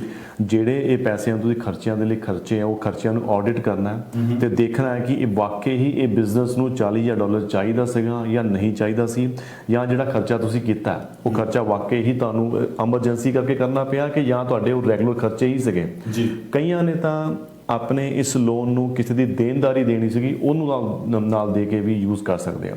ਸੋ ਬਸ ਮੈਂ ਇਹੀ ਕਹੂੰਗਾ ਸਾਰੇ ਸਰੋਤਿਆਂ ਨੂੰ ਕਿ ਆਪਣੇ ਅਕਾਊਂਟੈਂਟ ਦਾ ਹੱਥ ਨਾ ਛੱਡਿਓ, ਕਿਉਂਕਿ ਉਸਨੇ ਬੰਦੇ ਨੇ ਹੀ ਤੁਹਾਨੂੰ ਜਿਹੜੀ ਇਹ ਚੀਜ਼ ਹੈ ਬਿਲਕੁਲ ਕਲੀਅਰ ਕਰਕੇ ਦੱਸਣੀ ਹੈ। ਔਰ ਤੁਸੀਂ $40,000 ਲੋਨ ਅਗਰ ਲਿਆ, ਯੂਜ਼ ਕੀਤਾ, ਅਗੇਨ 31 ਦਸੰਬਰ 2022 ਤੋਂ ਪਹਿਲਾਂ ਵਾਪਸ ਕਰੋਗੇ ਤਾਂ 25% ਦੀ ਤੁਹਾਨੂੰ ਸਬਸਿਡੀ ਹੈ। ਇੱਕ ਕਨਫਿਊਜ਼ਨ ਹਾਲੇ ਇੱਥੇ ਵੀ ਬਣਿਆ ਹੋਇਆ ਕਿ $40,000 ਨੂੰ ਕਿਆ 31 ਦਸੰਬਰ 2020 ਤੋਂ ਪਹਿਲਾਂ ਖਰਚਣਾ ਜ਼ਰੂਰੀ ਹੈ, ਜਾਂ ਇਹ ਵੀ ਕਨਫਿਊਜ਼ਨ ਬਣੀ ਹੋਈ ਹੈ ਕਿ ਜਿੰਨਾ ਖਰਚੋਗੇ 31 ਦਸੰਬਰ 2020 ਤੱਕ ਉਸ ਦਾ ਹੀ 25% ਮਿਲਣਾ, ਨਾ ਕਿ ਪੂਰੇ $40,000 ਦਾ ਮਿਲਣਾ। ਹਾਲਾਂਕਿ ਮੈਂ ਇੱਕ ਆਰਟੀਕਲ 'ਚ ਪੜ੍ਹਿਆ ਸੀ, ਮੈਨੂੰ ਆਰਟੀਕਲ ਦੁਬਾਰਾ ਨਹੀਂ ਲੱਭਿਆ, ਸੋ ਮੈਂ ਅੱਜ ਸਰਚ ਕਰ ਰਿਹਾ ਸੀ ਆਉਣ ਤੋਂ ਪਹਿਲਾਂ, ਲੇਕਿਨ ਉਹ 'ਚ ਬੜੀ ਕਲੀਅਰਲੀ ਲਿਖਿਆ ਸੀ ਕਿ Canada government is looking for rebate, ਉਹਨੂੰ ਰਿਬੇਟ ਦੇਣੀ ਹੈ ਜਿਹਨੇ $40,000 ਦਾ ਜਿੰਨਾ ਪੋਰਸ਼ਨ 31 ਦਸੰਬਰ 2020 ਤੋਂ ਪਹਿਲਾਂ ਖਰਚ ਕੀਤਾ, ਵਰਤ ਲਿਆ, ਉਹਦਾ 25% ਆਫ ਮਿਲਣਾ, ਨਾ ਕਿ ਪੂਰੇ ਦੇ ਪੂਰੇ $40,000 ਦਾ। ਸੋ ਅਗੇਨ ਅਪਡੇਟਸ ਆਉਂਦੀਆਂ ਰਹਿਣਗੀਆਂ। ਮੈਂ ਹੀ ਚਾਹੂੰਗਾ ਕਿ canada.ca ਤੇ ਅਕਾਊਂਟੈਂਟ ਨਾਲ ਆਪਣੇ ਤੁਸੀਂ ਅੱਗੇ ਸੰਪਰਕ ਵਿੱਚ ਰਹੋ ਤੇ ਇਸ ਲੋਨ ਨੂੰ ਕਿੱਦਾਂ ਯੂਜ਼ ਕਰਨਾ ਤੇ ਉਹਦੇ ਬਾਰੇ ਜ਼ਰੂਰ ਪਲੀਜ਼ ਆਪਣੇ ਆਪ ਨੂੰ ਧਿਆਨ ਰੱਖੋ। ਸੋ ਇੱਕ ਨਾਲ ਤੁਸੀਂ ਇੱਕ ਗੱਲ ਵਿੱਚ ਬੋਲੀ ਹੈ ਕਿ ਜਿਹੜੇ ਆਪਾਂ ਬਿਜ਼ਨਸ ਦੇ ਵਿੱਚੋਂ ਆਪਣੀ ਪੇਮੈਂਟ ਦੇ ਲੈਣ ਦੇ ਲਈ ਜਾਂ ਆਪਣਾ ਜਿਹੜੀ ਆਪਾਂ ਸੈਲਰੀ ਦੀ ਗੱਲ ਕਰਦੇ ਹਾਂ ਉਹ ਕਢਵਾਈ ਹੈ, ਕਿ ਤੁਹਾਨੂੰ ਕੀ ਲੱਗਦਾ ਵੀ ਉਹ ਠੀਕ ਨਹੀਂ ਕੀਤੀ? ਦੇਖੋ, ਇਹ $40,000 ਦਾ ਲੋਨ ਜਿਹੜਾ ਸੀਗਾ ਇਹ ਬਿਜ਼ਨਸ ਨੂੰ ਸਪੋਰਟ ਕਰਨ ਦੇ ਲਈ ਸੀਗਾ। ਇਹ ਲੋਨ ਕਦੀ ਵੀ ਤੁਹਾਨੂੰ ਪਰਸਨਲ ਇਨਕਮ ਲਈ ਸਪੋਰਟ ਕਰਨ ਲਈ ਨਹੀਂ ਦਿੱਤਾ ਗਿਆ ਸੀਗਾ। ਹਾਂ, ਤੁਸੀਂ ਕਿਸੇ ਦੀ ਸੈਲਰੀ ਦੇਣੀ ਹੈ, ਕਿਸੇ ਨੂੰ ਤੁਸੀਂ ਪੇਮੈਂਟ ਕਰਨੀ ਹੈ, ਤੁਸੀਂ ਉਹਦੇ ਲਈ ਇਹ ਲੋਨ ਯੂਜ਼ ਕਰ ਸਕਦੇ ਹੋ। ਫਿਰ ਤੁਸੀਂ ਕੈਨੇਡਾ ਬੇਸ ਸਬਸਿਡੀ ਦੇ ਥਰੂ ਜਾ ਕੇ ਪੈਸੇ ਵਾਪਸ ਕਲੇਮ ਕਰ ਸਕਦੇ ਹੋ, ਉਹ ਅਸੀਂ ਅੱਗੇ ਚੱਲ ਕੇ ਗੱਲ ਕਰਾਂਗੇ। ਪਰ ਲੇਕਿਨ ਜਿਹੜਾ $40,000 ਦਾ ਲੋਨ ਸੀਗਾ ਇਹ ਕਦੇ ਵੀ ਤੁਹਾਨੂੰ ਆਪਣੀ ਫੈਮਿਲੀ ਜਾਂ ਆਪਣੇ ਆਪ ਨੂੰ ਸਪੋਰਟ ਕਰਨ ਲਈ ਨਹੀਂ ਸੀ ਦਿੱਤਾ ਗਿਆ। ਇਹ ਦਿੱਤਾ ਗਿਆ ਸੀ ਤੁਹਾਡੇ ਬਿਜ਼ਨਸ ਬਿਜ਼ਨਸ ਨੂੰ ਸਪੋਰਟ ਕਰਨ ਲਈ, ਤਾਂ ਕਿ ਜਿਹੜਾ ਕੋਵਿਡ ਕਰਕੇ ਤੁਹਾਡਾ ਬਿਜ਼ਨਸ ਇੰਪੈਕਟ ਹੋਇਆ ਉਹ ਬਿਜ਼ਨਸ ਜਿਹੜਾ ਹੈ ਉਹ ਵਾਪਸ ਉਸੇ ਸ਼ੇਪ ਦੇ ਵਿੱਚ ਰਵੇ ਜਿੱਥੇ ਪਹਿਲਾਂ ਚੱਲ ਰਿਹਾ ਸੀਗਾ। ਸੋ ਇਹ ਨਾਲ ਦੀ ਨਾਲ ਜੁੜਦਾ ਸਵਾਲ ਇਹ ਹੈ ਕਿ ਲੈਟਸ ਸੇ ਕਿ ਜੇ ਮੈਂ ਆਪਣੀ ਰੈਨੋਵੇਸ਼ਨ ਦੀ ਗੱਲ ਕਰਾਂ, ਮੈਂ ਆਪਣੇ ਬਿਜ਼ਨਸ ਦਾ ਮੈਂ ਐਗਜ਼ਾਮਪਲ ਦੇ ਰਿਹਾ ਕਿ ਮੇਰਾ ਆਪਣਾ ਇੱਕ ਬਿਜ਼ਨਸ ਹੈ, ਮੈਂ ਉਹਦੇ ਲਈ $40,000 ਦੀ ਪੇਮੈਂਟ ਗਵਰਨਮੈਂਟ ਤੋਂ ਲੈ ਲਈ, ਲੋਨ ਆ ਗਿਆ ਮੇਰੇ ਅਕਾਊਂਟ ਦੇ ਵਿੱਚ ਆ ਗਿਆ, ਤੇ ਲੇਕਿਨ ਮੈਂ ਅਗਰ ਉਹਦੇ ਵਿੱਚੋਂ ਆਪਣੀ ਸੈਲਰੀ ਨਹੀਂ ਕਢਵਾਉਂਦਾ, ਔਰ ਜੇ ਦੂਜੀ ਗੱਲ ਰੈਨੋਵੇਸ਼ਨ ਨਾਲ ਰਿਲੇਟਡ ਜਿੰਨੇ ਵੀ ਮੈਂ ਚਾਹੇ ਮਟੀਰੀਅਲ ਦੀ ਗੱਲ ਕਰਾਂ, ਹੋਮ ਡਿਪੂ ਦੀ ਗੱਲ ਕਰਾਂ, ਲੋਜ਼ ਦੀ ਗੱਲ ਕਰਾਂ, ਪ੍ਰਾਈਵੇਟ ਸਪਲਾਇਰ ਦੀ ਗੱਲ ਕਰਾਂ, ਉਹਨਾਂ ਨੂੰ ਅਗਰ ਪੇਮੈਂਟਸ ਦਿੰਨਾ ਤਾਂ ਕੀ ਉਹ ਵਾਜਿਬ ਹੋਵੇਗਾ? ਬਿਲਕੁਲ ਵਾਜਿਬ ਪੇਮੈਂਟਸ ਹੈ। ਤੁਸੀਂ ਕੋਈ ਬਿਜ਼ਨਸ ਰੈਨੋਵੇਸ਼ਨ ਕਰਨ ਦੇ ਲਈ ਕੋਈ ਲੋਨ ਲਿਆ ਹੋਇਆ ਔਰ ਉਸ ਲੋਨ ਦੀ ਕੋਈ ਰੈਗੂਲਰ ਪੇਮੈਂਟਸ ਜਾਂਦੀਆਂ ਹੈਗੀਆਂ, ਉਹ ਵੀ ਇੱਕ ਪ੍ਰੋਪਰ ਖਰਚਾ ਹੈ ਜਿਸ ਖਰਚੇ ਨੂੰ CRA ਕੰਸੀਡਰ ਕਰੇਗਾ। ਐਂਡ ਅਗੇਨ ਉਹ ਜਿੱਦਾਂ ਉਹ ਕਹਿ ਰਿਹਾ ਕਿ CRA ਲੈ ਕੇ ਅਸੀਂ ਇਹਨੂੰ ਆਡਿਟ ਕਰਾਂਗੇ, ਕਿੰਨੇ ਬਿਜ਼ਨਸ ਆਡਿਟ ਕਰਦੇ ਆ ਇਹ ਨਹੀਂ ਪਤਾ, ਪਰ ਰੈਂਡਮਲੀ ਉਹਨਾਂ ਨੇ ਕਾਫੀ ਬਿਜ਼ਨਸ ਆਡਿਟ ਕਰਨੇ ਹੀ ਕਰਨੇ ਆ ਜਸਟ ਟੂ ਮੇਕ ਸ਼ੋਰ ਕਿ ਜਿਹੜਾ ਉਹਨਾਂ ਨੇ ਪੈਸਾ ਵੰਡਿਆ ਔਰ ਪੈਸਾ ਉਹਨਾਂ ਨੇ ਸਹੀ ਹੱਥਾਂ ਵਿੱਚ ਵੰਡਿਆ। ਔਰ ਜਦ ਪੈਸੇ ਵੰਡਣ ਦੀ ਗੱਲ ਆਉਂਦੀ ਆ, ਮੈਂ ਹਮੇਸ਼ਾ ਹੀ ਥੈਂਕਫੁਲ ਹਾਂ ਕੈਨੇਡਾ ਦਾ, ਤੇ ਮੈਂ ਬਾਕੀ ਆਸ-ਪਾਸ ਕੰਟਰੀਆਂ ਦੇ ਵਿੱਚ ਜਿੱਥੇ ਕਰੋਨਾ ਵਾਇਰਸ ਫੈਲਿਆ, ਮੈਨੂੰ ਲੱਗਦਾ ਕਿ ਕੈਨੇਡਾ ਔਰ ਅਮਰੀਕਾ ਨੇ ਇਸ ਕਰੋਨਾ ਵਾਇਰਸ ਨੂੰ ਕਿੰਨਾ ਸੀਰੀਅਸਲੀ ਲੈ ਕੇ ਜਿੰਨਾ ਪੈਸਾ ਵੰਡਿਆ, ਮੈਨੂੰ ਨਹੀਂ ਲੱਗਦਾ ਕਿ ਪੂਰੇ ਦੇਸ਼ ਦੇ ਵਿੱਚ ਕਿਸੇ ਹੋਰ ਕੰਟਰੀ ਨੇ ਇੰਨਾ ਪੈਸਾ ਆਪਣੇ ਨਾਗਰਿਕਾਂ ਨੂੰ ਦਿੱਤਾ ਹੋਵੇਗਾ। ਸੋ ਅਸੀਂ ਅਗੇਨ ਅੱਛੀ ਕੰਟਰੀ ਬੈਠੇ ਹਾਂ, ਸਾਨੂੰ ਥੈਂਕਫੁਲ ਹੋਣਾ ਬਣਦਾ ਇਹਨਾਂ ਕੈਨੇਡਾ ਗਵਰਨਮੈਂਟ ਦਾ ਕਿ ਔਰ US ਦਾ ਵੀ ਐਜ਼ ਵੈਲ, ਕਿਉਂਕਿ ਦੋਨਾਂ ਕੰਟਰੀਆਂ ਨੇ ਅੱਗੇ ਆ ਕੇ ਸਾਡੀ ਮਦਦ ਕੀਤੀ ਹੈ। ਸੋ ਅੱਗੇ ਆਪਣੇ ਕੋਲ ਸਵਾਲ ਕਾਫੀ ਨੇ ਕਿ ਜਿਹੜਾ $2,000 ਵਾਪਸ ਕਿਵੇਂ ਕੀਤਾ ਜਾ ਸਕਦਾ ਜੇ ਕਿਸੇ ਨੇ ਗਲਤੀ ਨਾਲ ਲੈ ਲਿਆ, ਤਾਂ ਜਿਹੜੀ ਵੇਜ ਸਬਸਿਡੀ ਦੀ ਗੱਲ ਹੈ ਉਹਦੇ ਬਾਰੇ ਵੀ ਆਪਾਂ ਚਰਚਾ ਕਰਾਂਗੇ। ਇੱਕ ਛੋਟੀ ਜਿਹੀ ਬ੍ਰੇਕ ਲੈ ਲਈਏ, ਬ੍ਰੇਕ ਤੋਂ ਬਾਅਦ ਆਪਾਂ ਫਿਰ ਬਹੁਤ ਸਾਰੇ ਸਵਾਲ ਹੈ ਜਿਹੜੇ ਉਹ ਵੀ ਆਪਾਂ ਨਾਲ ਦੀ ਨਾਲ ਕਰਾਂਗੇ। ਸੋ ਇੱਕ ਹੋਰ ਮੈਂ ਬੇਨਤੀ ਕਰਨਾ ਚਾਹੁੰਦਾ ਕਿ 905 790 9099 ਦੇ ਉੱਪਰ ਤੁਸੀਂ ਕਾਲ ਕਰਨੀ ਹੈ, ਤੇ ਉਹ ਕਾਲ ਦੇ ਜ਼ਰੀਏ ਤੁਸੀਂ ਆਪਣੇ ਸਵਾਲ ਰੱਖ ਸਕਦੇ ਆ। ਇੱਕ ਕਾਲ ਤੁਹਾਡੀ ਆ ਗਈ ਹੈ, ਇਸ ਤੋਂ ਪਹਿਲਾਂ ਕਿ ਬ੍ਰੇਕ ਲਵਾਂ ਮੈਂ ਤੁਹਾਡੀ ਕਾਲ ਵੀ ਲੈ ਲੈਣਾ ਜੀ। ਸਤਿ ਸ਼੍ਰੀ ਅਕਾਲ ਜੀ, ਸਵਾਗਤ ਹੈ ਜੀ ਤੁਹਾਡਾ ਪ੍ਰੋਗਰਾਮ ਦੇ ਵਿੱਚ। ਜੀ ਸਤਿ ਸ਼੍ਰੀ ਅਕਾਲ ਜੀ, ਪ੍ਰੋਗਰਾਮ ਦੇ ਵਿੱਚ ਸਵਾਗਤ ਹੈ ਜੀ ਤੁਹਾਡਾ। ਤੁਹਾਡੀ ਕਾਲ ਡ੍ਰੌਪ ਹੋ ਚੁੱਕੀ ਆ, ਤੁਸੀਂ ਦੁਬਾਰਾ ਵੀ ਕਾਲ ਕਰ ਸਕਦੇ ਆ। ਜੇ ਕਿਸੇ ਕਿਸਮ ਦਾ ਸਵਾਲ ਹੈ, ਤੁਸੀਂ 2,000 ਪ੍ਰਤੀ ਮਹੀਨਾ ਜਿਹੜੀ CERB ਕੈਨੇਡਾ ਗਵਰਨਮੈਂਟ ਵੱਲੋਂ ਦਿੱਤੀ ਜਾ ਰਹੀ ਸੀ, ਜਾਂ $1,200 ਜਿਹੜਾ ਸਟੂਡੈਂਟ ਦੇ ਤੌਰ ਤੇ ਕਿਸ਼ਤ ਦਿੱਤੀ ਜਾਂਦੀ ਸੀ ਪ੍ਰਤੀ ਮਹੀਨਾ, 40,000 ਬਿਜ਼ਨਸ ਨਾਲ ਰਿਲੇਟਡ ਸੀਗਾ, ਉਹ ਕਿਸੇ ਵੀ ਕਿਸਮ ਦਾ ਸਵਾਲ ਹੋਵੇ ਤਾਂ ਤੁਸੀਂ 905 790 9099 ਦੇ ਉੱਪਰ ਕਾਲ ਕਰਨੀ ਹੈ। ਛੋਟੀ ਜਿਹੀ ਬ੍ਰੇਕ ਤੋਂ ਬਾਅਦ ਜਲਦ ਆ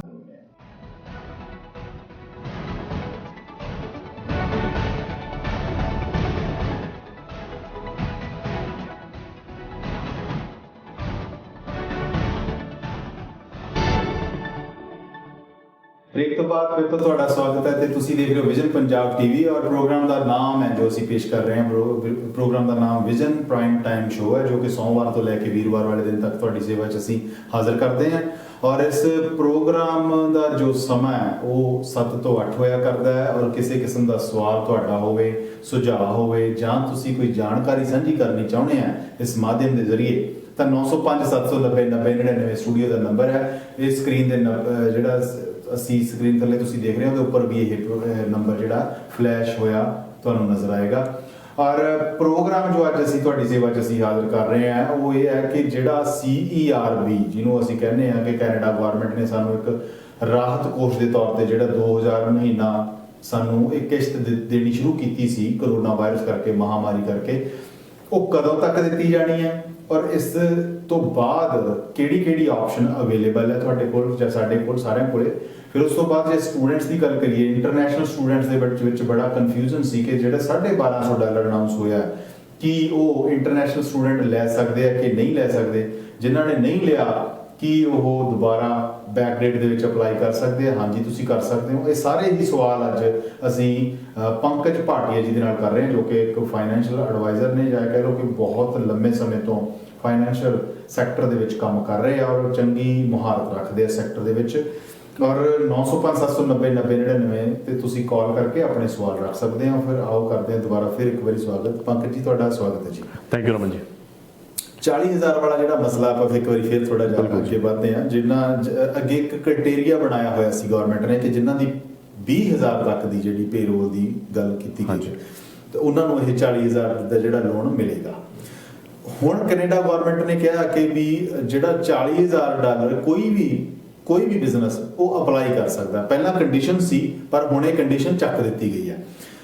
ਹੁਣ ਜੇ $40,000 ਹਰੇਕ ਬਿਜ਼ਨਸ ਅਪਲਾਈ ਕਰ ਸਕਦਾ ਤਾਂ ਮੇਰੇ ਸਵਾਲ ਇਹ ਹੈ ਕਿ ਵੀ ਕਿਸੇ ਬਿਜ਼ਨਸ ਨੂੰ ਓਪਨ ਹੋਏ ਨੂੰ ਮਹੀਨਾ ਹੋਇਆ ਜਾਂ ਇਹ ਕਹਿ ਲਓ ਕਿ 6 ਮਹੀਨੇ ਹੋਏ ਸੀ, ਉਹਦੀ ਹਲੇ ਉਹ ਗ੍ਰੋਸ ਬਣੀ ਨਹੀਂ ਜਾਂ ਉਹ ਬਣਿਆ ਨਹੀਂ, ਤਾਂ ਉਹ ਵੀ ਅਪਲਾਈ ਕਰ ਸਕਦਾ? ਇਸ ਤੋਂ ਪਹਿਲਾਂ ਕਿ ਜਵਾਬ ਦਿਓ ਆਪਾਂ ਇੱਕ ਫੋਨ ਕਾਲ ਲੈ ਲਈਏ। ਜੀ ਸਤਿ ਸ਼੍ਰੀ ਅਕਾਲ ਜੀ, ਸਵਾਗਤ ਹੈ ਜੀ ਤੁਹਾਡਾ ਪ੍ਰੋਗਰਾਮ ਵਿੱਚ। ਸਤਿ ਸ਼੍ਰੀ ਅਕਾਲ ਭਾਜੀ। ਸਤਿ ਸ਼੍ਰੀ ਅਕਾਲ ਜੀ। ਭਾਜੀ ਮੇਰਾ ਸਵਾਲ ਇਹ ਸੀਗਾ ਕਿ ਜਿਵੇਂ CERB ਕੈਨੇਡਾ ਗਵਰਨਮੈਂਟ ਨੇ ਦਿੱਤੀ ਹੈ ਜੀ, ਤੇ ਉਸ ਵੇਲੇ ਮੈਂ ਇੰਡੀਆ 'ਚ ਸੀਗਾ, ਮੈਂ ਵੀ ਗਿਆ ਫਿਰ ਫੈਬ 'ਚ ਜੀ, ਤੇ ਮਾਰਚ ਵਿੱਚ ਮੇਰੀ ਵਾਪਸੀ ਸੀ ਤੇ ਮੈਂ 1 ਮੰਥ ਦੀਆਂ ਛੁੱਟੀਆਂ ਲੈ ਕੇ ਆਇਆ, ਪਰ ਮੈਂ ਕਰੋਨਾ ਵਾਇਰਸ ਕਰਕੇ ਸਟਕ ਹੋ ਗਿਆ ਉੱਥੇ ਜੀ, ਤੇ ਮੈਨੂੰ ਜਿਵੇਂ 4 ਮਹੀਨੇ ਲੱਗ ਗਏ ਉੱਥੇ ਵਾਪਸ ਆਉਂਦੇ।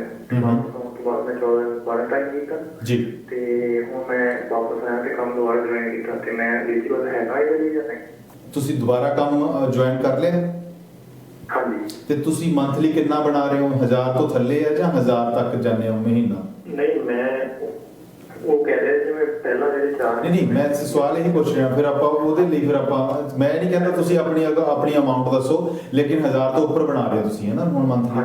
ਠੀਕ ਹੈ, ਤੁਹਾਡਾ ਸਵਾਲ ਪਹੁੰਚ ਗਿਆ। ਤੁਹਾਡਾ ਸਵਾਲ ਇਹ ਹੈ ਕਿ ਵੀ ਜਿਹੜੇ ਪਿਛਲੇ ਮਹੀਨੇ ਤੁਸੀਂ ਮਿਸ ਕੀਤੇ CERB ਲੈਣ ਤੋਂ ਤੁਸੀਂ ਵਾਂਝੇ ਰਹਿ ਗਏ ਆ, ਕੀ ਤੁਸੀਂ ਉਹ ਲੈ ਸਕਦੇ ਆ ਕਿ ਨਹੀਂ ਲੈ ਸਕਦੇ? ਤੁਹਾਡਾ ਇਹੀ ਸਵਾਲ ਹੈ ਨਾ?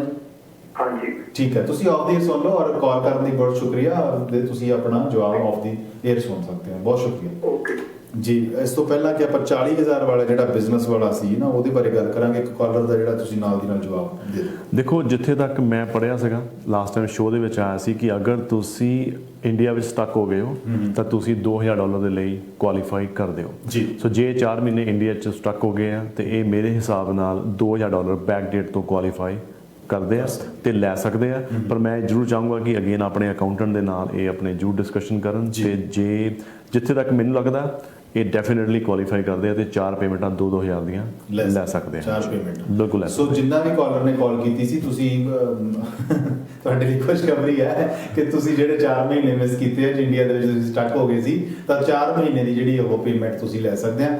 ਇਸ ਤੋਂ ਪਹਿਲਾਂ ਨਾਲ ਦੀ ਨਾਲ ਇੱਕ ਸ਼ਰਤ ਇਹ ਹੈ ਕਿ ਤੁਸੀਂ ਆਪਣੇ ਅਕਾਊਂਟੈਂਟ ਦੇ ਨਾਲ ਜ਼ਰੂਰ ਰਾਬਤਾ ਕਰੋ ਤਾਂ ਕਿ ਤੁਹਾਡੀਆਂ ਜਿੰਨੀਆਂ ਵੀ ਉਹ ਵਹੀ ਖਾਤੇ ਆ ਜਾਂ ਤੁਹਾਡੀ ਪੂਰਾ ਲੇਖਾ ਜੋਖਾ ਉਹਦੇ ਹੱਥ ਵਿੱਚ ਹੈ ਔਰ ਉਹਨੂੰ ਪਤਾ ਹੈ ਕਿ ਤੁਸੀਂ ਪਿਛਲੇ ਦਿਨਾਂ 'ਚ ਕੰਮ ਕੀ ਕੀਤਾ, ਕੀ ਕਰਨਾ ਸੀ, ਤੇ ਜਿਹੜਾ ਨਹੀਂ ਕਰ ਪਾਏ ਤਾਂ ਤੁਸੀਂ ਆਪਣੇ ਅਕਾਊਂਟੈਂਟ ਦੇ ਨਾਲ ਜ਼ਰੂਰ ਰਾਬਤਾ ਕਰੋ। ਇਸ ਕਰਕੇ ਕਿ ਤੁਸੀਂ 4 ਮਹੀਨਿਆਂ ਦਾ ਬਕਾਇਆ CERB ਨਹੀਂ ਲੈ ਪਾਏ ਤਾਂ ਉਹਦੇ ਬਾਰੇ ਵੀ ਤੁਹਾਨੂੰ ਡਿਟੇਲ 'ਚ ਪਤਾ ਲੱਗ ਸਕੇਗਾ। ਲੇਕਿਨ ਸਾਡੇ ਮੁਤਾਬਕ ਤੁਸੀਂ ਐਲੀਜੀਬਲ ਬਣਦੇ ਹੋ। ਸੋ $40,000 ਦੀ ਗੱਲ ਕਰ ਰਹੇ ਸੀ ਆਪਾਂ। ਬਿਲਕੁਲ ਜੀ। 20,000 ਵਾਲਾ ਜਿਹੜਾ ਕੰਡੀਸ਼ਨ ਸੀ ਉਹ ਚੱਕਦੀ ਹੈ, ਤਾਂ ਹੁਣ ਜਿਹੜੀ ਕੰਡੀਸ਼ਨ ਮੈਂ ਤੁਹਾਨੂੰ ਐਗਜ਼ਾਮਪਲ ਦਿੱਤੀ ਸੀ ਵੀ 6 ਮਹੀਨੇ ਪੁਰਾਣੇ ਬਿਜ਼ਨਸ ਨੂੰ ਵੀ ਇਹ ਐਲੀਜੀਬਿਲਟੀ ਮੰਨਿਆ ਜਾਏਗਾ। ਦੇਖੋ, ਜਿਹੜਾ 20,000 ਵਾਲੀ ਵਾਲਾ ਕ੍ਰਾਈਟੇਰੀਆ ਸੀਗਾ ਕਿ ਤੁਹਾਡਾ ਪੇਰੋਲ $20,000 ਦਾ ਐਟਲੀਸਟ ਹੋਣਾ ਚਾਹੀਦਾ, ਤੁਸੀਂ 40,000 ਦਾ ਲੋਨ ਤਾਂ ਲੈ ਸਕਦੇ ਹੋ ਜੀ। ਕੈਨੇਡਾ ਗਵਰਨਮੈਂਟ ਨੇ 20,000 ਦਾ ਕ੍ਰਾਈਟੇਰੀਆ ਖਤਮ ਕਰਤਾ। ਸੋ ਜਿਨ੍ਹਾਂ ਬਿਜ਼ਨਸ ਦਾ ਕੋਈ ਪੇਰੋਲ ਹੀ ਨਹੀਂ ਹੈਗਾ ਉਹ ਬਿਜ਼ਨਸ ਵੀ $40,000 ਲਈ ਅਪਲਾਈ ਕਰ ਸਕਦੇ ਆ। ਹੁਣ ਤੁਹਾਡਾ ਕੁਐਸਚਨ ਹੈ ਕਿ ਬਿਜ਼ਨਸ ਨਵਾਂ ਸੀਗਾ, ਉਹਨਾਂ ਨੇ ਸਾਫ਼-ਸਾਫ਼ ਲਿਖਿਆ ਕਿ ਤੁਹਾਡੇ ਕੋਲੋਂ ਕੈਨੇਡਾ ਰੈਵਨਿਊ ਦੇ ਥਰੂ ਬਿਜ਼ਨਸ ਦਾ ਨੰਬਰ ਇਸ਼ੂ ਹੋਣਾ ਚਾਹੀਦਾ। ਜਿੱਦਾਂ ਹਰ ਇੰਡੀਵਿਜੂਅਲ ਦਾ ਇੱਕ SIN ਨੰਬਰ ਹੁੰਦਾ ਜਿੱਥੋਂ ਉਹ ਸਾਰੇ ਇੰਡੀਵਿਜੂਅਲ ਨੂੰ ਟਰੈਕ ਕਰਦੇ ਆ ਕਿ ਇਹ ਬੰਦਾ ਕਿੰਨੇ ਪੈਸੇ ਬਣਾ ਰਿਹਾ, ਕਿੰਨਾ ਟੈਕਸ ਦੇ ਰਿਹਾ, ਕੀ ਪ੍ਰਾਪਰਟੀਜ਼ ਆ ਇਹਦੇ ਕੋਲੋਂ।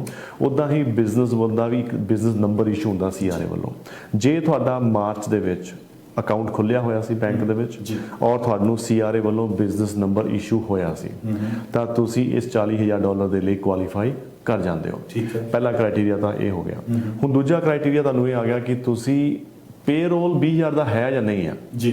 ਅਗਰ ਪੇਰੋਲ 20,000 ਦਾ ਨਹੀਂ ਹੈਗਾ ਪਰ ਤੁਹਾਡੇ ਬਿਜ਼ਨਸ ਦੇ ਕੁਝ ਐਸੇ ਖਰਚੇ ਆ ਜਿਨ੍ਹਾਂ ਨੂੰ ਤੁਸੀਂ ਰੋਕ ਨਹੀਂ ਸਕਦੇ, ਇਹਦੀ ਗੱਲ ਮੈਂ ਪਹਿਲਾਂ ਵੀ ਕੀਤੀ, ਮੈਂ ਦੁਬਾਰਾ ਫੇਰ ਦੁਹਰਾਉਣਾ ਕਿ ਐਸੇ ਖਰਚੇ ਜਿਹਨੂੰ ਤੁਸੀਂ ਰੋਕ ਨਹੀਂ ਸਕਦੇ ਪਰ ਲੇਕਿਨ ਕੋਵਿਡ ਹੋਣ ਕਰਕੇ ਤੁਹਾਡਾ ਬਿਜ਼ਨਸ ਸਫਰ ਕਰ ਰਿਹਾ, ਜਿੱਦਾਂ ਤੁਹਾਡਾ ਰੈਂਟ ਹੋ ਗਿਆ, ਤੁਹਾਡੀ ਹਾਈਡਰੋ ਹੋ ਗਈ, ਤੁਹਾਡੇ ਇੰਟਰਨੈਟ ਦੇ ਖਰਚੇ ਹੋ ਗਏ, ਤੁਹਾਡੇ ਬਿੱਲ ਦੇ ਖਰਚੇ ਹੋ ਗਏ, ਤੁਸੀਂ ਤਨਖਾਹ ਦੇਣੀ ਹੈ, ਬਿਜ਼ਨਸ ਦਾ ਕੋਈ ਮਸ਼ੀਨਾਂ, ਫੋਟੋ ਸਟੇਟ ਮਸ਼ੀਨ ਹੋ ਸਕਦੀ ਹੈ ਲੀਜ਼ ਪਰ ਲਈ ਹੋਵੇ, ਉਹ ਸਾਰੀਆਂ ਪੇਮੈਂਟਾਂ ਦੇ ਅਗਰ ਤੁਹਾਡੇ ਐਸੇ ਖਰਚੇ ਜਿਹਨੂੰ ਤੁਸੀਂ ਨਹੀਂ ਰੋਕ ਸਕਦੇ, ਇਹਦੇ ਲਈ $40,000 ਲਈ ਕੁਆਲੀਫਾਈ ਕਰ ਸਕਦੇ ਹੋ।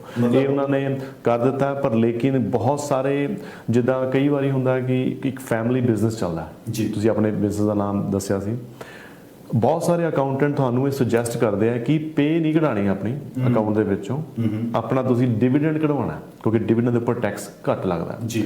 ਸੋ ਜਿਹੜੇ ਬੰਦੇ ਆਪਣੇ ਡਿਵੀਡੈਂਡ ਕਢਵਾ ਰਹੇ ਸੀਗੇ ਉਹ ਲੋਕ ਵੀ ਹੁਣ $40,000 ਨੂੰ ਅਪਲਾਈ ਕਰ ਸਕਦੇ ਆ, ਪਰ ਲੇਕਿਨ ਉਹਨਾਂ ਨੂੰ ਯੂਜ਼ ਤੁਸੀਂ ਖਰਚਿਆਂ ਦੇ ਲਈ ਹੀ ਕਰਨਾ ਬਿਜ਼ਨਸ ਦੇ, ਔਰ ਤੁਹਾਨੂੰ ਖਰਚਿਆਂ ਦੀ ਆਡਿਟ ਹੋਣ ਦੇ ਚਾਂਸਸ ਬਹੁਤ ਜ਼ਿਆਦਾ ਹੈ ਜੀ ਕਿ ਜਿਹੜੇ ਬਿਜ਼ਨਸ ਦਾ ਪੇਰੋਲ 20,000 ਦਾ ਨਹੀਂ ਹੈ ਪਰ ਉਹਨੇ 40,000 ਦਾ ਲੋਨ ਲਿਆ ਤੇ ਉਹਦੇ ਖਰਚੇ ਦਾ ਆਡਿਟ ਹੋਣ ਦਾ ਚਾਂਸਸ ਜ਼ਿਆਦਾ ਹੈ ਜੀ। ਸੋ ਇਹ 40,000 ਵਾਲਾ ਜਿਹੜਾ ਇਹ ਬਿਲਕੁਲ ਕਲੀਅਰ ਹੋ ਗਿਆ, ਲੇਕਿਨ ਨਾਲ ਦੀ ਨਾਲ ਜਿਹੜਾ ਤੁਸੀਂ ਕਿਹਾ ਸੀ ਕਿ ਬਿਜ਼ਨਸ ਚਾਹੇ ਪੁਰਾਣਾ ਹੈ ਚਾਹੇ ਨਵਾਂ ਹੈ, ਸ਼ਰਤ ਇਹੀ ਹੈ ਕਿ ਜਿਹੜਾ CRA ਵੱਲੋਂ ਇੱਕ ਨੰਬਰ ਬਿਜ਼ਨਸ ਨੰਬਰ ਜਿਹਨੂੰ ਆਪਾਂ ਕਹਿੰਦੇ ਆ, ਚਾਹੇ ਉਹ ਪ੍ਰੋਵਿੰਸ਼ੀਅਲ ਹੋਵੇ ਤੇ ਚਾਹੇ ਫੈਡਰਲ ਹੋਵੇ, ਮਤਲਬ ਕੈਨੇਡਾ ਵਾਈਡ ਇਨਕਾਰਪੋਰੇਟ ਜਿਹਨੂੰ ਕਹਿੰਦੇ ਆ, ਤਾਂ ਉਹ ਪੁਰਾਣਾ ਨਵਾਂ ਦਾ ਮੈਟਰ ਨਹੀਂ ਹੈ, ਪਰ ਉਹ ਨੰਬਰ ਤੁਹਾਡਾ ਕੋਲ ਇਸ਼ੂ ਹੋਇਆ ਮਾਰਚ ਤੋਂ ਪਹਿਲਾਂ ਅਕਾਊਂਟ ਤੁਹਾਡਾ ਬਿਜ਼ਨਸ ਅਕਾਊਂਟ ਖੁੱਲਿਆ ਹੋਣਾ ਚਾਹੀਦਾ ਤੇ ਤੁਹਾਡੇ ਕੋਲ CRA ਦਾ ਬਿਜ਼ਨਸ ਨੰਬਰ ਹੋਣਾ ਬਹੁਤ ਜ਼ਰੂਰੀ ਹੈ to apply for this loan. ਤਾਂ 40,000 ਦੇ ਲਈ ਤੁਸੀਂ ਐਲੀਜੀਬਲ ਹੋ ਜਾਂਦੇ। ਸੋ ਅੱਗੇ ਗੱਲ ਕਰਦੇ ਹਾਂ ਜੀ ਆਪਾਂ, ਜਿਹੜਾ 20,000 ਦੀ ਇੱਕ ਮੰਥਲੀ ਕਿਸ਼ਤ ਦਿੱਤੀ ਜਾਂਦੀ ਹੈ CERB ਵੱਲੋਂ,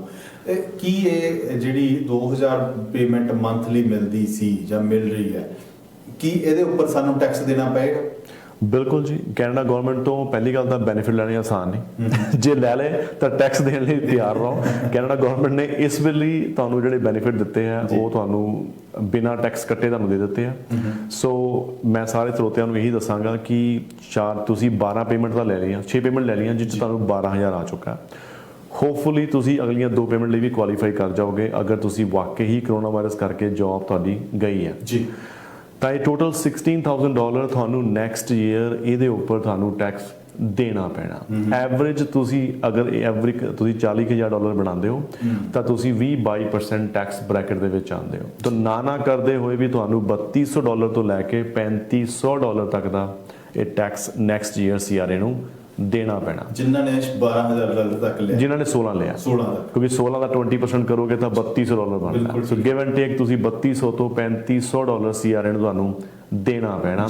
ਸੋ ਆਪਣੇ ਜਿਹੜੇ ਤੁਹਾਨੂੰ ਪੇਮੈਂਟ ਆ ਰਹੀਆਂ ਹੈਗੀਆਂ, ਯੈਸ ਤੁਸੀਂ ਉਸ ਨੂੰ ਖਰਚ ਤਾਂ ਕਰਨਾ ਹੈ, ਪਰ ਲੇਕਿਨ ਇਹ ਮੰਨ ਕੇ ਜ਼ਰੂਰ ਚੱਲਣਾ ਕਿ ਬਾਅਦ ਚੋਂ ਪੇਮੈਂਟ ਵੀ ਕਰਨੀ ਹੈ, ਤੁਹਾਡੇ ਕੋਲ ਪੈਸੇ ਉਹਨੇ ਹੋਣੇ ਚਾਹੀਦੇ ਆ ਅੱਗੇ ਦੇਣ ਨੂੰ। ਹਾਂ, ਇਹ ਵੀ ਹੋ ਸਕਦਾ ਕਿ ਆਉਣ ਵਾਲੇ ਟਾਈਮ ਦੇ ਵਿੱਚ CRA ਜਿੱਦਾਂ ਹੁਣ ਪੇਮੈਂਟਸ ਜਿਨ੍ਹਾਂ ਕੋਲ ਲੈਣੀਆਂ ਸੀਗੀਆਂ, ਇਨਕਮ ਟੈਕਸ ਜਿਹਦੇ ਕੋਲ ਲੈਣਾ ਸੀ, ਸੈਪਟੰਬਰ 1 ਤੱਕ ਦੀ ਡੈਡਲਾਈਨ ਸੀਗੀ, ਜਿਹਦੀ ਜੂਨ ਤੱਕ ਹੁੰਦੀ ਹੈ, ਪਰ ਉਹਨਾਂ ਨੇ ਸੈਪਟੰਬਰ 1 ਦੀ ਡੈਡਲਾਈਨ ਕਰਤੀ ਵੀ ਠੀਕ ਹੈ ਪੇਮੈਂਟ ਹਾਲੇ ਕਰਨੀ ਹੈ, ਹਾਲੇ ਨਾ ਕਰਿਓ, ਬਾਅਦ ਚੋਂ ਕਰ ਦਿਓ, ਸੈਪਟੰਬਰ 1 ਤੋਂ ਪਹਿਲਾਂ ਕਰਨਾ। ਇੱਕ ਗੱਲ ਕਾਲ ਲੈ ਲਈਏ, ਫਿਰ ਆਪਾਂ ਜਿਹੜਾ ਟੈਕਸ ਦੇ ਬਾਰੇ ਵੀ ਗੱਲ ਕਰਦੇ ਹਾਂ।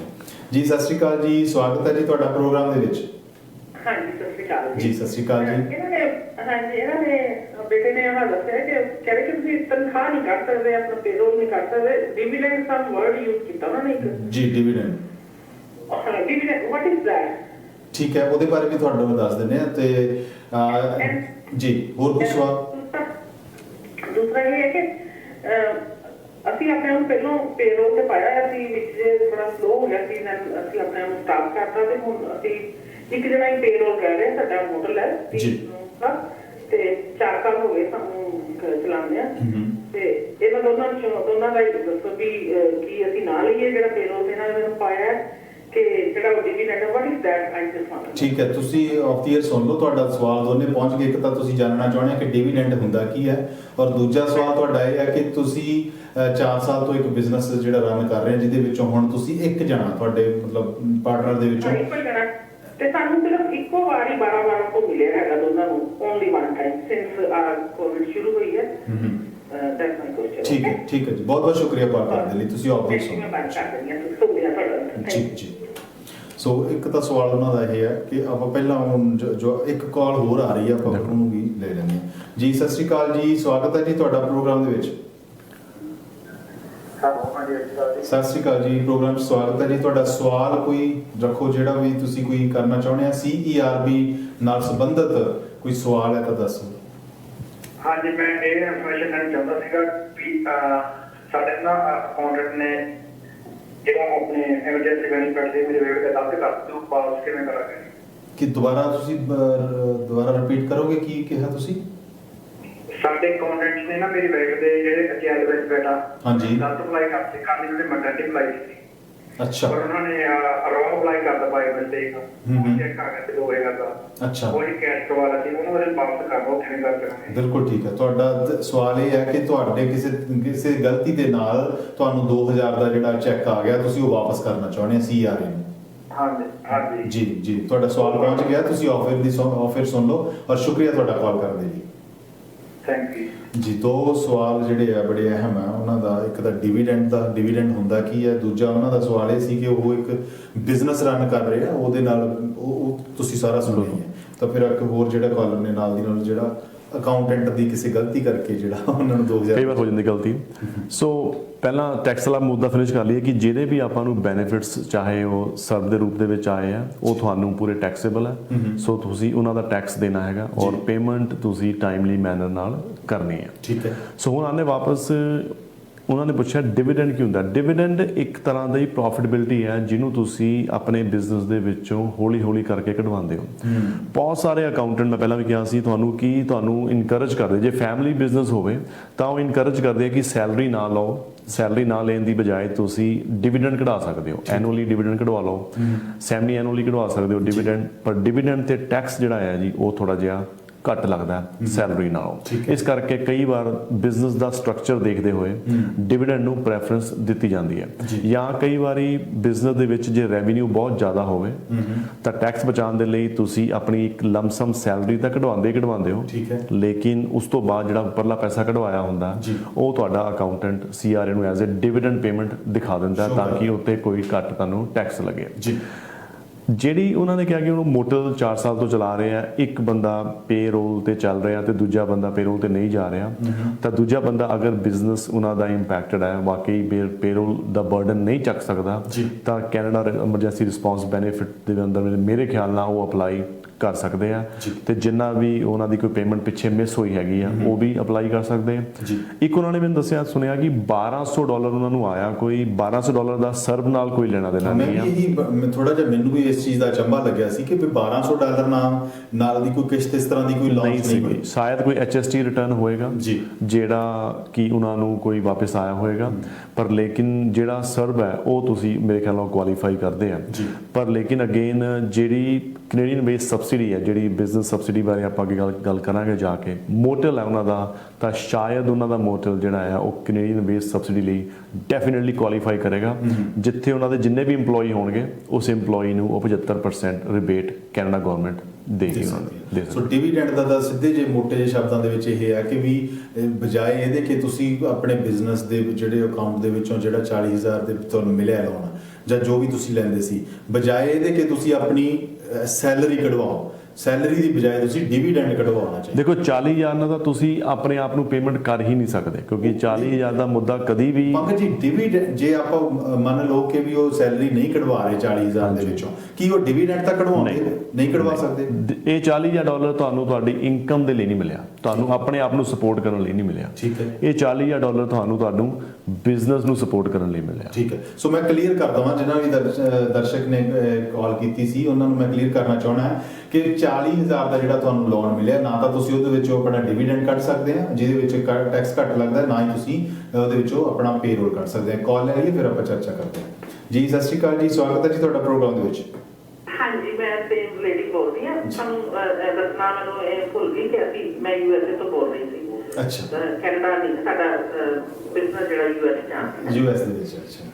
ਹਾਂਜੀ, ਅਸੀਂ ਬਾਤ ਕਰਦੇ ਸੀ ਥੋੜਾ ਪ੍ਰੋਗਰਾਮ। ਠੀਕ ਹੈ ਜੀ। ਨਹੀਂ, ਸ਼ੁਕਰੀਆ ਤੁਹਾਡਾ ਬਹੁਤ ਦੱਸਣ ਦੇ ਲਈ, ਪਰ ਅਸੀਂ ਕੈਨੇਡਾ ਦੇ ਤੌਰ ਤੇ ਅਸੀਂ ਦੱਸਿਆ ਕਿ ਜਿਹੜਾ ਡਿਵੀਡੈਂਡ ਹੈ, ਪਰ ਹੁਣ ਇਹ ਨਹੀਂ ਪਤਾ, ਹੋ ਸਕਦਾ ਅਮਰੀਕਾ ਦੇ ਵਿੱਚ ਵੀ ਬਿਲਕੁਲ ਸੇਮ ਰੂਲ ਚੱਲਦਾ ਹੋਵੇ, ਲੇਕਿਨ ਨਾ ਤਾਂ ਤੁਸੀਂ ਉਸ 40,000 ਦੇ ਵਿੱਚੋਂ ਡਿਵੀਡੈਂਡ ਕੱਢ ਸਕਦੇ ਆ ਆਪਣਾ, ਤੇ ਨਾ ਹੀ ਤੁਸੀਂ ਆਪਣੀ ਸੈਲਰੀ ਕਢਵਾ ਸਕਦੇ ਆ। ਉਹ ਜਿਹੜਾ $40,000 ਲੋਨ ਮਿਲਿਆ ਨਾ ਗਵਰਨਮੈਂਟ ਵੱਲੋਂ ਇੱਕ ਸਹਾਇਤਾ ਦੇ ਤੌਰ ਤੇ, ਉਹ ਇਹ ਇਸ ਲਈ ਮਿਲਿਆ ਕਿ ਤੁਸੀਂ ਆਪਣੇ ਜਿਹੜੇ ਖਰਚੇ, ਤੁਹਾਡੇ ਬਿੱਲ ਨੇ, ਕੋਈ ਬਿਜਲੀ ਦਾ ਬਿੱਲ ਹੈ, ਗੈਸ ਦਾ ਬਿੱਲ ਹੈ ਜਾਂ ਹੋਰ ਖਰਚੇ ਹੈ, ਉਹਨਾਂ ਨੂੰ ਉਹਦੇ ਲਈ ਯੂਜ਼ ਕਰ ਸਕਦੇ। ਬਹੁਤ ਸ਼ੁਕਰੀਆ ਤੁਹਾਡਾ ਦੱਸਣ ਦੇ ਲਈ। ਓਕੇ, ਥੈਂਕ ਯੂ ਜੀ। ਜੀ, ਉਹਨਾਂ ਨੇ ਜਿਹੜੀ US ਦੇ ਵਿੱਚੋਂ ਪੇਮੈਂਟ ਜਿਹੜੀ $1200 US ਦੇ ਵਿੱਚ ਮਿਲਿਆ। ਬਿਲਕੁਲ। ਸੋ ਪਰ ਲੇਕਿਨ ਡਿਵੀਡੈਂਡ ਨੂੰ ਅਗਰ ਮੈਂ ਟੈਕਸਸ ਕੁਝ ਕੰਟਰੀਆਂ ਬਾਰੇ ਮੈਂ ਪੜ੍ਹਿਆ, ਡਿਵੀਡੈਂਡ ਦਾ ਟੈਕਸ ਰੇਟ ਹਮੇਸ਼ਾ ਹੀ ਹਰ ਕੰਟਰੀ ਦੇ ਵਿੱਚ ਥੋੜਾ ਜਿਹਾ ਘੱਟ ਹੁੰਦਾ ਸੈਲਰੀ ਦੇ ਮੁਤਾਬਿਕ। ਸੋ ਪਰ ਲੇਕਿਨ US ਦੇ ਵਿੱਚ ਅਲੱਗ ਟੈਕਸੇਸ਼ਨ ਹੈਗੀ ਆ, ਤਾਂ ਹੀ ਪੇਮੈਂਟ ਜਿਹੜੀਆਂ ਉਹਨਾਂ ਨੂੰ ਘੱਟ ਮਿਲੀਆਂ ਉੱਥੇ। ਸੋ US ਦਾ ਮੈਂ ਹੀ ਚਾਹੂੰਗਾ ਕਿ ਪਲੀਜ਼ ਤੁਸੀਂ ਆਪਣੇ ਅਕਾਊਂਟੈਂਟ ਦੇ ਨਾਲ ਜ਼ਰੂਰ ਉੱਥੇ ਆਪਣੀ ਗੱਲਬਾਤ ਕਰੋ ਤੇ ਉਹਦੇ ਨਾਲ ਤੁਸੀਂ ਜੋ ਵੀ ਉਸ ਤੁਹਾਨੂੰ ਸਲਾਹ ਮਸ਼ਵਰਾ ਦਿੰਦੇ ਆ ਉਹਦੇ ਨਾਲ ਤੁਸੀਂ ਮੂਵ ਫਾਰਵਰਡ ਹੋਵੋ। ਬਿਲਕੁਲ ਆਪਣੇ ਅਕਾਊਂਟੈਂਟ ਦੇ ਨਾਲ ਜ਼ਰੂਰ ਆਪਣਾ ਰਾਬਤਾ ਕਰੋ ਔਰ ਰਾਏ ਮਸ਼ਵਰਾ ਕਰਕੇ ਹੀ ਅੱਗੇ ਸਟੈਪ ਲੈਣਾ ਚਾਹੀਦਾ। ਬਿਲਕੁਲ ਜੀ। ਸੋ ਅੱਗੇ ਜਿਹੜਾ ਸਵਾਲ ਇੱਕ ਸਾਡੇ ਕੋਲੇ ਆਇਆ ਸੀ ਉਹ ਇਹ ਸੀ ਕਿ ਕਿਸੇ ਅਕਾਊਂਟੈਂਟ ਦੀ ਗਲਤੀ ਹੋ ਜਾਂਦੀ ਆ, ਅਣਗਹਿਲੀ ਹੋ ਸਕਦੀ ਹੈ, ਕੁਝ ਵੀ ਹੋ ਸਕਦਾ ਹੈ ਔਰ ਉਸ ਕਰਕੇ ਕੁਝ ਇਸ ਤਰ੍ਹਾਂ ਹੋਇਆ ਕਿ ਜਿਹੜਾ ਉਹਨਾਂ ਨੂੰ ਚੈੱਕ ਹੈ 2000 ਦਾ ਚੈੱਕ ਉਹਨਾਂ ਨੂੰ ਆ ਗਿਆ ਤੇ ਉਹਨਾਂ ਨੇ ਵਾਪਸ ਕਰਨਾ ਹੈ, ਤਾਂ ਉਹ ਕਿਵੇਂ ਕਰ ਸਕਦੇ? ਦੇਖੋ ਪਿੱਛੇ ਕੈਨੇਡਾ ਗਵਰਨਮੈਂਟ ਨੇ CRA ਨੇ ਵੋਲੰਟਰੀ ਵੀ ਕਿਹਾ ਸੀ ਕਿ ਅਗਰ ਤੁਹਾਡੇ ਕੋਲੋਂ ਪੇਮੈਂਟ ਗਲਤੀ ਨਾਲ ਆ ਗਈ ਹੈ ਤਾਂ ਤੁਸੀਂ ਆਪਣੇ ਇਸ ਮਾਈ CRA ਲੌਗਇਨ ਤੇ ਵਾਪਸ ਜਾ ਕੇ ਤੁਸੀਂ ਉਸ ਪੇਮੈਂਟ ਨੂੰ ਵਾਪਸ ਕਰ ਸਕਦੇ ਹੋ। ਜੇ ਤੁਹਾਡਾ ਕੋਈ ਆਨਲਾਈਨ ਲੌਗਇਨ ਅਕਾਊਂਟ CRA ਦਾ ਨਹੀਂ ਹੈਗਾ ਤਾਂ ਤੁਸੀਂ ਉਸ ਪੈਸਿਆਂ ਨੂੰ ਜਾ ਕੇ ਬੈਂਕ ਵਿੱਚ ਵੀ ਜਾ ਕੇ ਜਮ੍ਹਾਂ ਕਰਵਾ ਸਕਦੇ ਹੋ, ਤਾਂ ਵਾਪਸ ਤੁਹਾਡੇ ਅਕਾਊਂਟ ਦੇ ਵਿੱਚ ਚਲੇ ਜਾਣਗੇ ਤੁਹਾਡੇ SIN ਨੰਬਰ ਦੇ ਨਾਲ ਟਾਈ ਅਪ ਹੋ ਕੇ। ਤੇ ਬੜਾ ਹੀ ਆਸਾਨ ਹੈ ਉਹਨੂੰ ਪੇਮੈਂਟ ਨੂੰ ਵਾਪਸ ਕਰਨਾ। ਤੇ ਅਗੇਨ ਜੇ ਕੁਝ ਕਨਫਿਊਜ਼ਨ ਤੁਹਾਨੂੰ ਹੋ ਰਹੀ ਹੈ ਆਪਣੇ ਅਕਾਊਂਟੈਂਟ ਨੂੰ ਕਹਿ ਕੇ ਤੁਸੀਂ ਆਪਣਾ ਮਾਈ CRA ਲੌਗਇਨ ਬਣਾ ਲਓ, ਉੱਥੋਂ ਬੜੀ ਆਸਾਨੀ ਨਾਲ ਪੇਮੈਂਟ ਵਾਪਸ ਕੀਤੀ ਜਾ ਸਕਦੀ ਹੈ। ਸੋ ਜਿਨ੍ਹਾਂ ਨੇ ਵੀ ਕਾਲ ਕੀਤੀ ਸੀ ਇੱਕ ਵਾਰੀ ਫਿਰ ਮੈਂ ਰਿਪੀਟ ਕਰ ਦਵਾਂ ਕਿ ਜੇ ਅਗਰ ਤੁਹਾਨੂੰ ਗਲਤੀ ਦੇ ਨਾਲ ਤੁਸੀਂ ਕੋਈ CRB ਜਿਹੜੀ ਲੈ ਲਈ ਹੈ ਜਾਂ ਕੋਈ ਗਲਤੀ ਦੇ ਨਾਲ ਤੁਹਾਨੂੰ ਚੈੱਕ ਆ ਗਿਆ ਤਾਂ ਤੁਸੀਂ ਬੈਂਕ ਦੇ ਥਰੂ ਵੀ ਉਹਨੂੰ ਵਾਪਸ ਕਰ ਸਕਦੇ ਆ। ਆਪਣੇ SIN ਨੰਬਰ ਨੂੰ ਦੇ ਕੇ ਜਾਂ ਬੈਂਕ ਨੂੰ ਤੁਸੀਂ ਦੱਸੋਗੇ ਜਾ ਕੇ ਤਾਂ ਉਹਨਾਂ ਨੇ ਆਪਣੇ ਆਪ ਹੀ CRA ਨੂੰ ਵਾਪਸ ਚੈੱਕ ਕਰ ਦੇਣਾ। ਔਰ ਦੂਜੀ ਆਪਸ਼ਨ ਇਹ ਹੈ ਕਿ ਤੁਸੀਂ ਆਪਣੇ ਅਕਾਊਂਟੈਂਟ ਦੇ ਨਾਲ ਦੁਬਾਰਾ ਰਾਬਤਾ ਕਰਕੇ ਆਪਣਾ ਜਿਹੜਾ ਤੁਸੀਂ ਮਾਈ ਅਕਾਊਂਟ ਜਿਹੜਾ ਖੁਲਵਾਈਦਾ ਉਹ ਖੁਲਵਾ ਕੇ ਤਾਂ ਤੁਸੀਂ ਇਸ ਰਾਸ਼ੀ ਨੂੰ ਫਿਰ CRA ਨੂੰ ਵਾਪਸ ਕਰ ਸਕਦੇ ਹੋ। ਸੋ ਅੱਗੇ ਵੇਜ ਸਬਸਿਡੀ ਦੀ ਗੱਲ ਕਰਦੇ ਹਾਂ, ਆਪਾਂ ਸੰਖੇਪ ਦੇ ਵਿੱਚ ਰੱਖਾਂਗੇ ਵੇਜ ਸਬਸਿਡੀ ਜਿਹੜੀ ਇਹਦੇ ਵਿੱਚ ਕੁਝ ਚੇਂਜਸ ਆਈਆਂ ਨੇ।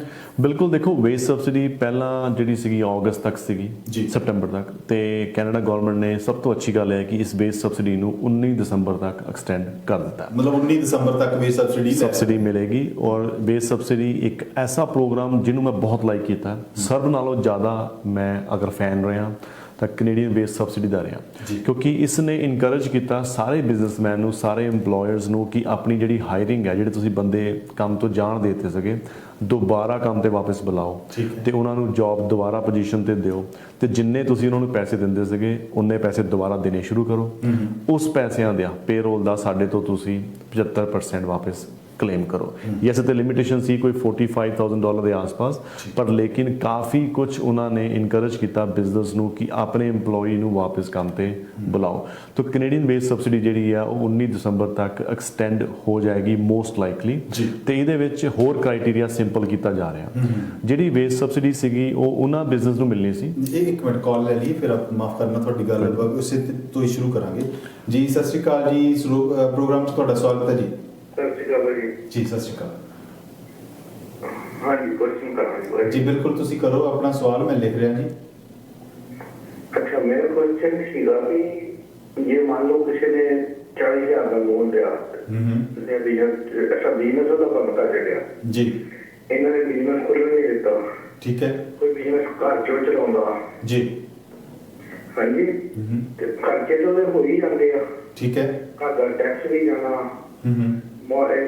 इंश्योरेंस भी जानी है जी, हाँ जी, बाकी खर्चे भी जाने हैं, ठीक है, ਤੇ ਅਕਾਊਂਟ 'ਚ ਹੋਰ ਕੋਈ ਖਰਚਾ ਹੈ मान लो 2,000 ਦਾ ਇਹਨਾਂ ਨੇ ਦਿੱਤਾ ਸੀ ਉਹ ਵੀ ਪਿੱਛੇ ਪੈ ਲਿਆ जी, ਤੇ ਸਰਦ ਵੀ ਲੈ ਲਿਆ ਤੇ ਬਾਕੀ ਖਰਚੇ ਵੀ ਤਾਂ ਕਰਨੇ ਹੀ ਹੈ ਨਾ ਲਾਈਕ।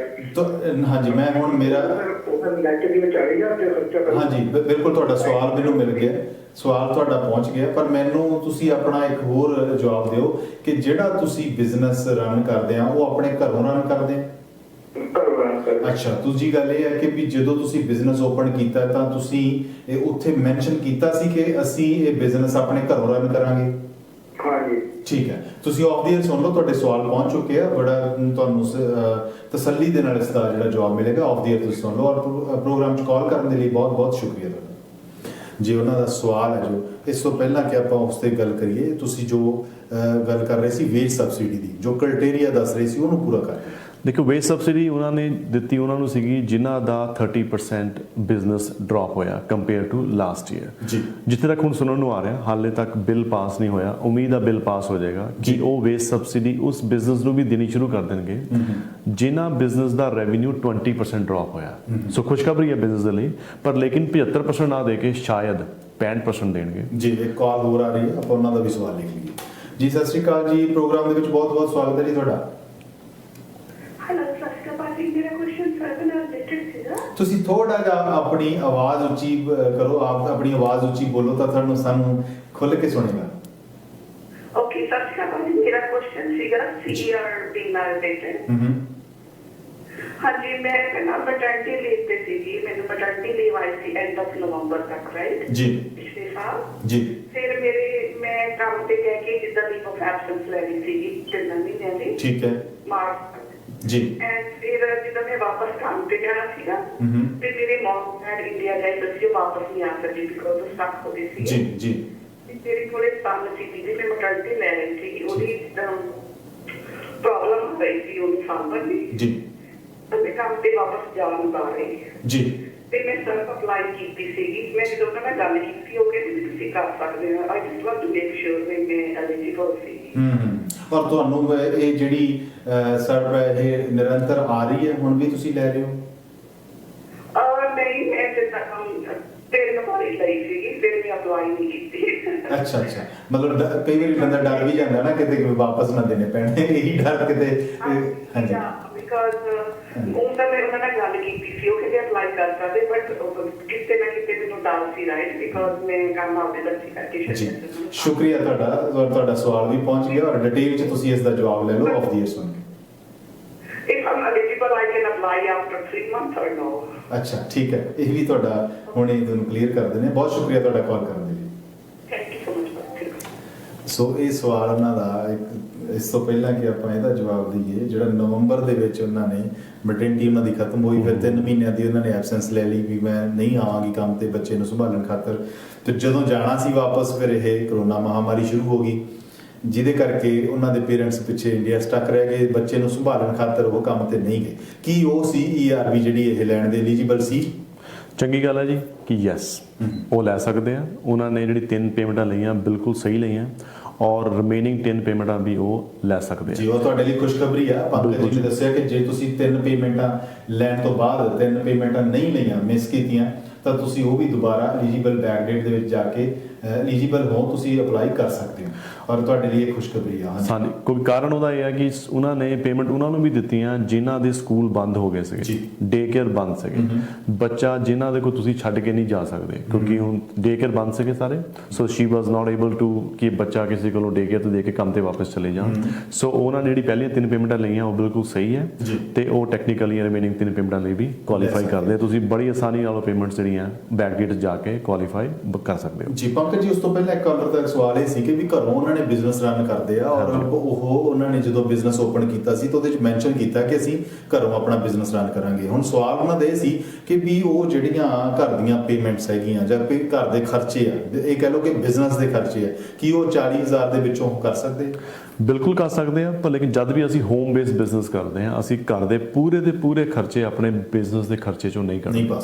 ਜਦ ਵੀ ਇੱਕ ਅੱਛਾ ਅਕਾਊਂਟੈਂਟ ਹੋਏਗਾ ਉਹ ਤੁਹਾਨੂੰ ਪੁੱਛੇਗਾ ਕਿ ਤੁਸੀਂ ਘਰ ਦਾ ਕਿੰਨਾ ਹਿੱਸਾ ਬਿਜ਼ਨਸ ਲਈ ਯੂਜ਼ ਕਰਦੇ ਹੋ।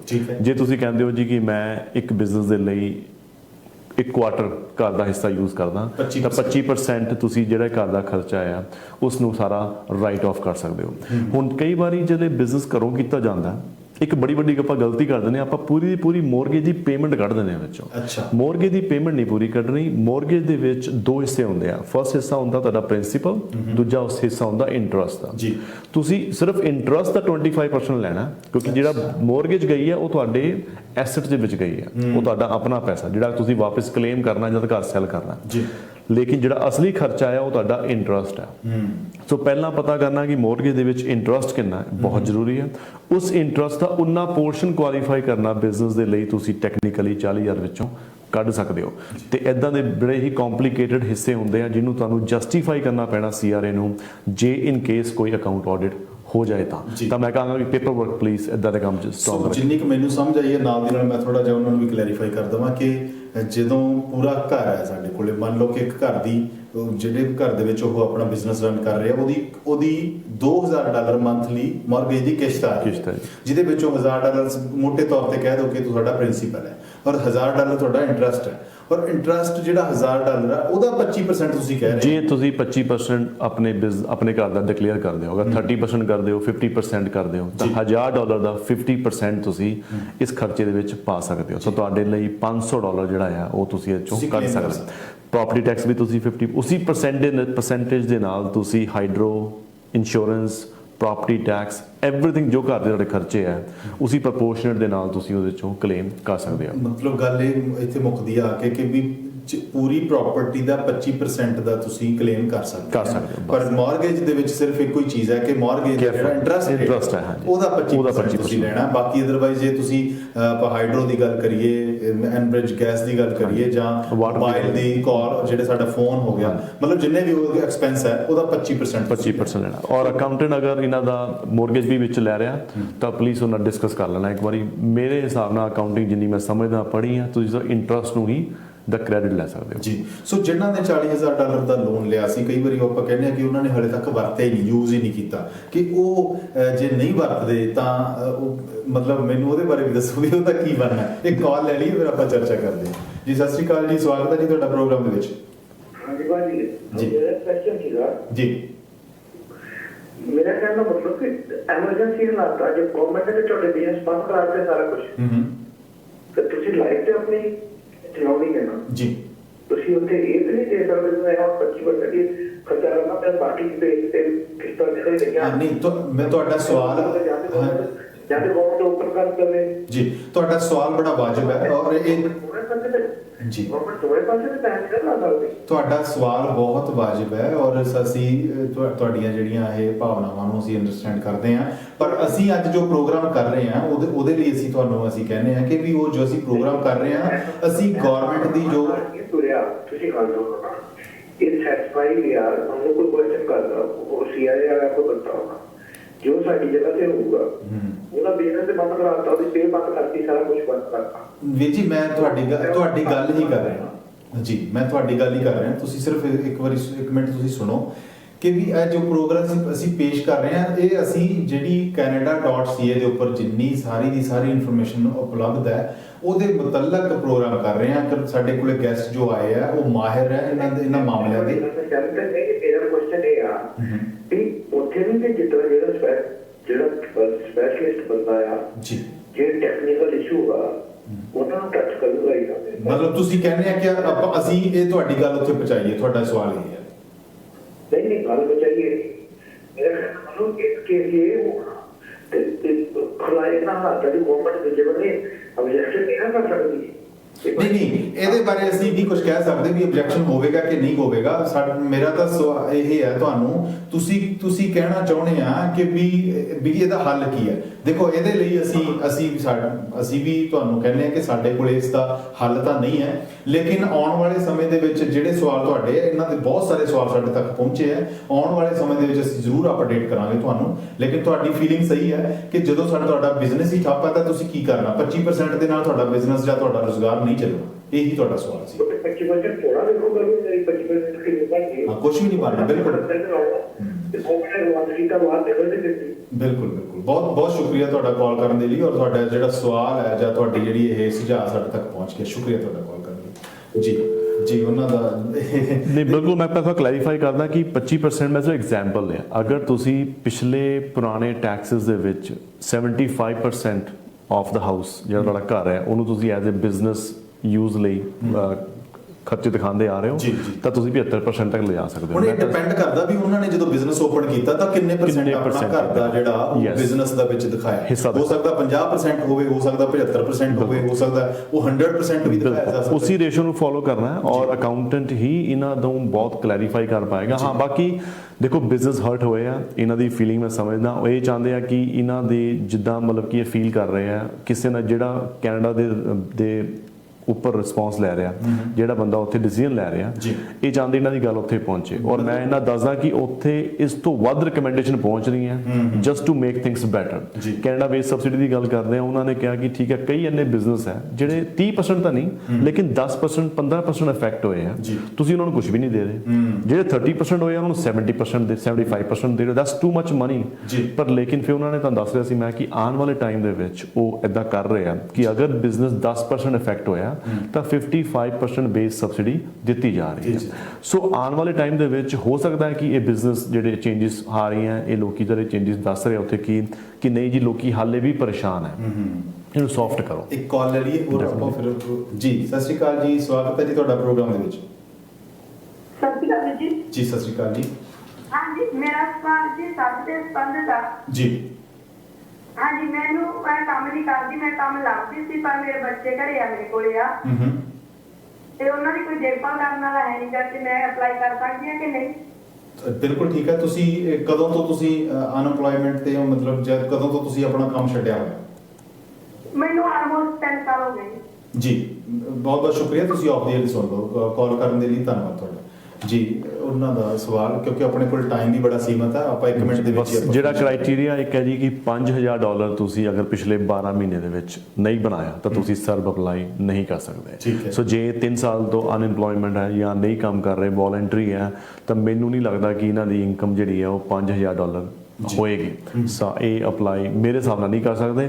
ਆਪਣੇ ਅਕਾਊਂਟੈਂਟ ਨੂੰ ਪੁੱਛੋ, maybe there some kind of income ਜਿਹੜੀ ਤੁਸੀਂ ਦਿਖਾ ਸਕੋ। ਹੋ ਸਕਦਾ ਕੋਈ ਕ੍ਰਾਈਟੇਰੀਆ ਬਣ ਸਕਦਾ। Criteria ਬਣ ਬਹੁਤ ਬਹੁਤ ਸ਼ੁਕਰੀਆ ਪੰਕਜ ਜੀ, ਸਟੂਡੀਓ ਦੇ ਵਿੱਚ ਆ ਕੇ ਬੜੀ ਬਹੁਮੁੱਲੀ ਜਿਹੜੀ ਜਾਣਕਾਰੀ ਹੈ ਸਾਡੇ ਦਰਸ਼ਕਾਂ ਨਾਲ ਸਾਂਝੀ ਕੀਤੀ ਹੈ, ਔਰ ਆਉਣ ਵਾਲੇ ਦਿਨਾਂ ਦੇ ਵਿੱਚ ਵੀ ਤੁਹਾਨੂੰ ਅਸੀਂ ਸੱਦਾ ਪੱਤਰ ਦੇਵਾਂਗੇ, ਔਰ ਤਾਂ ਕਿ ਜਿਹੜੀਆਂ ਜਿਹੜੀਆਂ ਇੰਪੋਰਟੈਂਟ ਇਸ਼ੂਜ਼ ਹੈ ਜਿਹਨਾਂ ਉੱਪਰ ਅਸੀਂ ਚਰਚਾ ਕਰ ਸਕੀਏ। ਸ਼ੁਕਰੀਆ ਤੁਹਾਡਾ ਸਟੂਡੀਓ ਆਉਣ ਲਈ। Thank you Raman ji. ਜੀ ਦਰਸ਼ਕੋ ਤੁਹਾਡਾ ਵੀ ਸ਼ੁਕਰੀਆ, ਔਰ ਇਸੇ ਤਰੀਕੇ ਦੇ ਨਾਲ ਵਿਜ਼ਨ ਪੰਜਾਬ ਟੀਵੀ ਦੇਖਦੇ ਰਹੋ, ਔਰ programme vision prime time show ਇਹਨੂੰ ਵੀ ਜ਼ਰੂਰ ਦੇਖਿਆ ਕਰੋ, ਔਰ ਨਾਲ ਦੀ ਨਾਲ ਜਿਵੇਂ ਤੁਸੀਂ ਅੱਜ ਕਾਲਸ ਕੀਤੀਆਂ ਹੋਰ ਵੀ ਪ੍ਰੋਗਰਾਮਸ ਦੇ ਵਿੱਚ ਤੁਸੀਂ ਜ਼ਰੂਰ ਕਾਲ ਕਰਿਆ ਕਰੋ, ਫੀਡਬੈਕ ਦਿਆ ਕਰੋ 905 790 9099। ਔਰ ਅੱਜ ਦੇ ਵਿਸ਼ੇ ਦੇ ਮੁਤਾਬਕ ਮੈਂ ਤੁਹਾਨੂੰ ਜ਼ਰੂਰ ਅਸੀਂ ਅਪੀਲ ਕਰਨੀ ਚਾਹੁੰਦੇ ਹਾਂ, ਤਾਕੀਦ ਕਰਨੀ ਚਾਹੁੰਦੇ ਹਾਂ ਕਿ ਤੁਸੀਂ ਜੋ ਵੀ ਕੋਈ ਕਦਮ ਚੁੱਕਣਾ ਤਾਂ ਆਪਣੇ ਅਕਾਊਂਟੈਂਟ ਦੇ ਨਾਲ ਜ਼ਰੂਰ ਰਾਬਤਾ ਕਰੋ। ਸਾਡੀ ਇੱਥੇ ਇਨਫੋਰਮੇਸ਼ਨ ਉਹ ਪੂਰੀ ਆਥੈਂਟਿਕ ਆ, ਅਸੀਂ ਦੇ ਰਹੇ ਹਾਂ, ਔਰ ਸਾਰੀ ਦੀ ਸਾਰੀ ਅਸੀਂ ਰਿਸਰਚ ਕਰਕੇ ਤੁਹਾਡੇ ਤੱਕ ਇਨਫੋਰਮੇਸ਼ਨ ਰੱਖੀ ਹੈ। ਜੋ ਵੀ ਤੁਸੀਂ ਕਰਨਾ ਚਾਹੁੰਦੇ ਆ ਔਰ ਤੁਸੀਂ ਕੁਝ ਵੀ ਐਕਸ਼ਨ ਲੈਣਾ ਚਾਹੁੰਦੇ ਆ ਤਾਂ ਆਪਣੇ ਅਕਾਊਂਟੈਂਟ ਦੇ ਨਾਲ ਜ਼ਰੂਰ ਰਾਬਤਾ ਕਰ ਲੈਣਾ। ਆਉਣ ਵਾਲੇ ਸਮੇਂ ਦੇ ਵਿੱਚ ਨਵੇਂ ਮਹਿਮਾਨ ਤੇ ਨਵੇਂ ਵਿਸ਼ੇ ਦੇ ਨਾਲ ਫਿਰ ਹਾਜ਼ਰ ਹੋਵਾਂਗੇ। ਤਦ ਤੱਕ ਦੇ ਲਈ ਸ਼ੁਕਰੀਆ। ਜਿਉਂਦੇ ਰਹੋ, ਵਸਦੇ ਰਹੋ।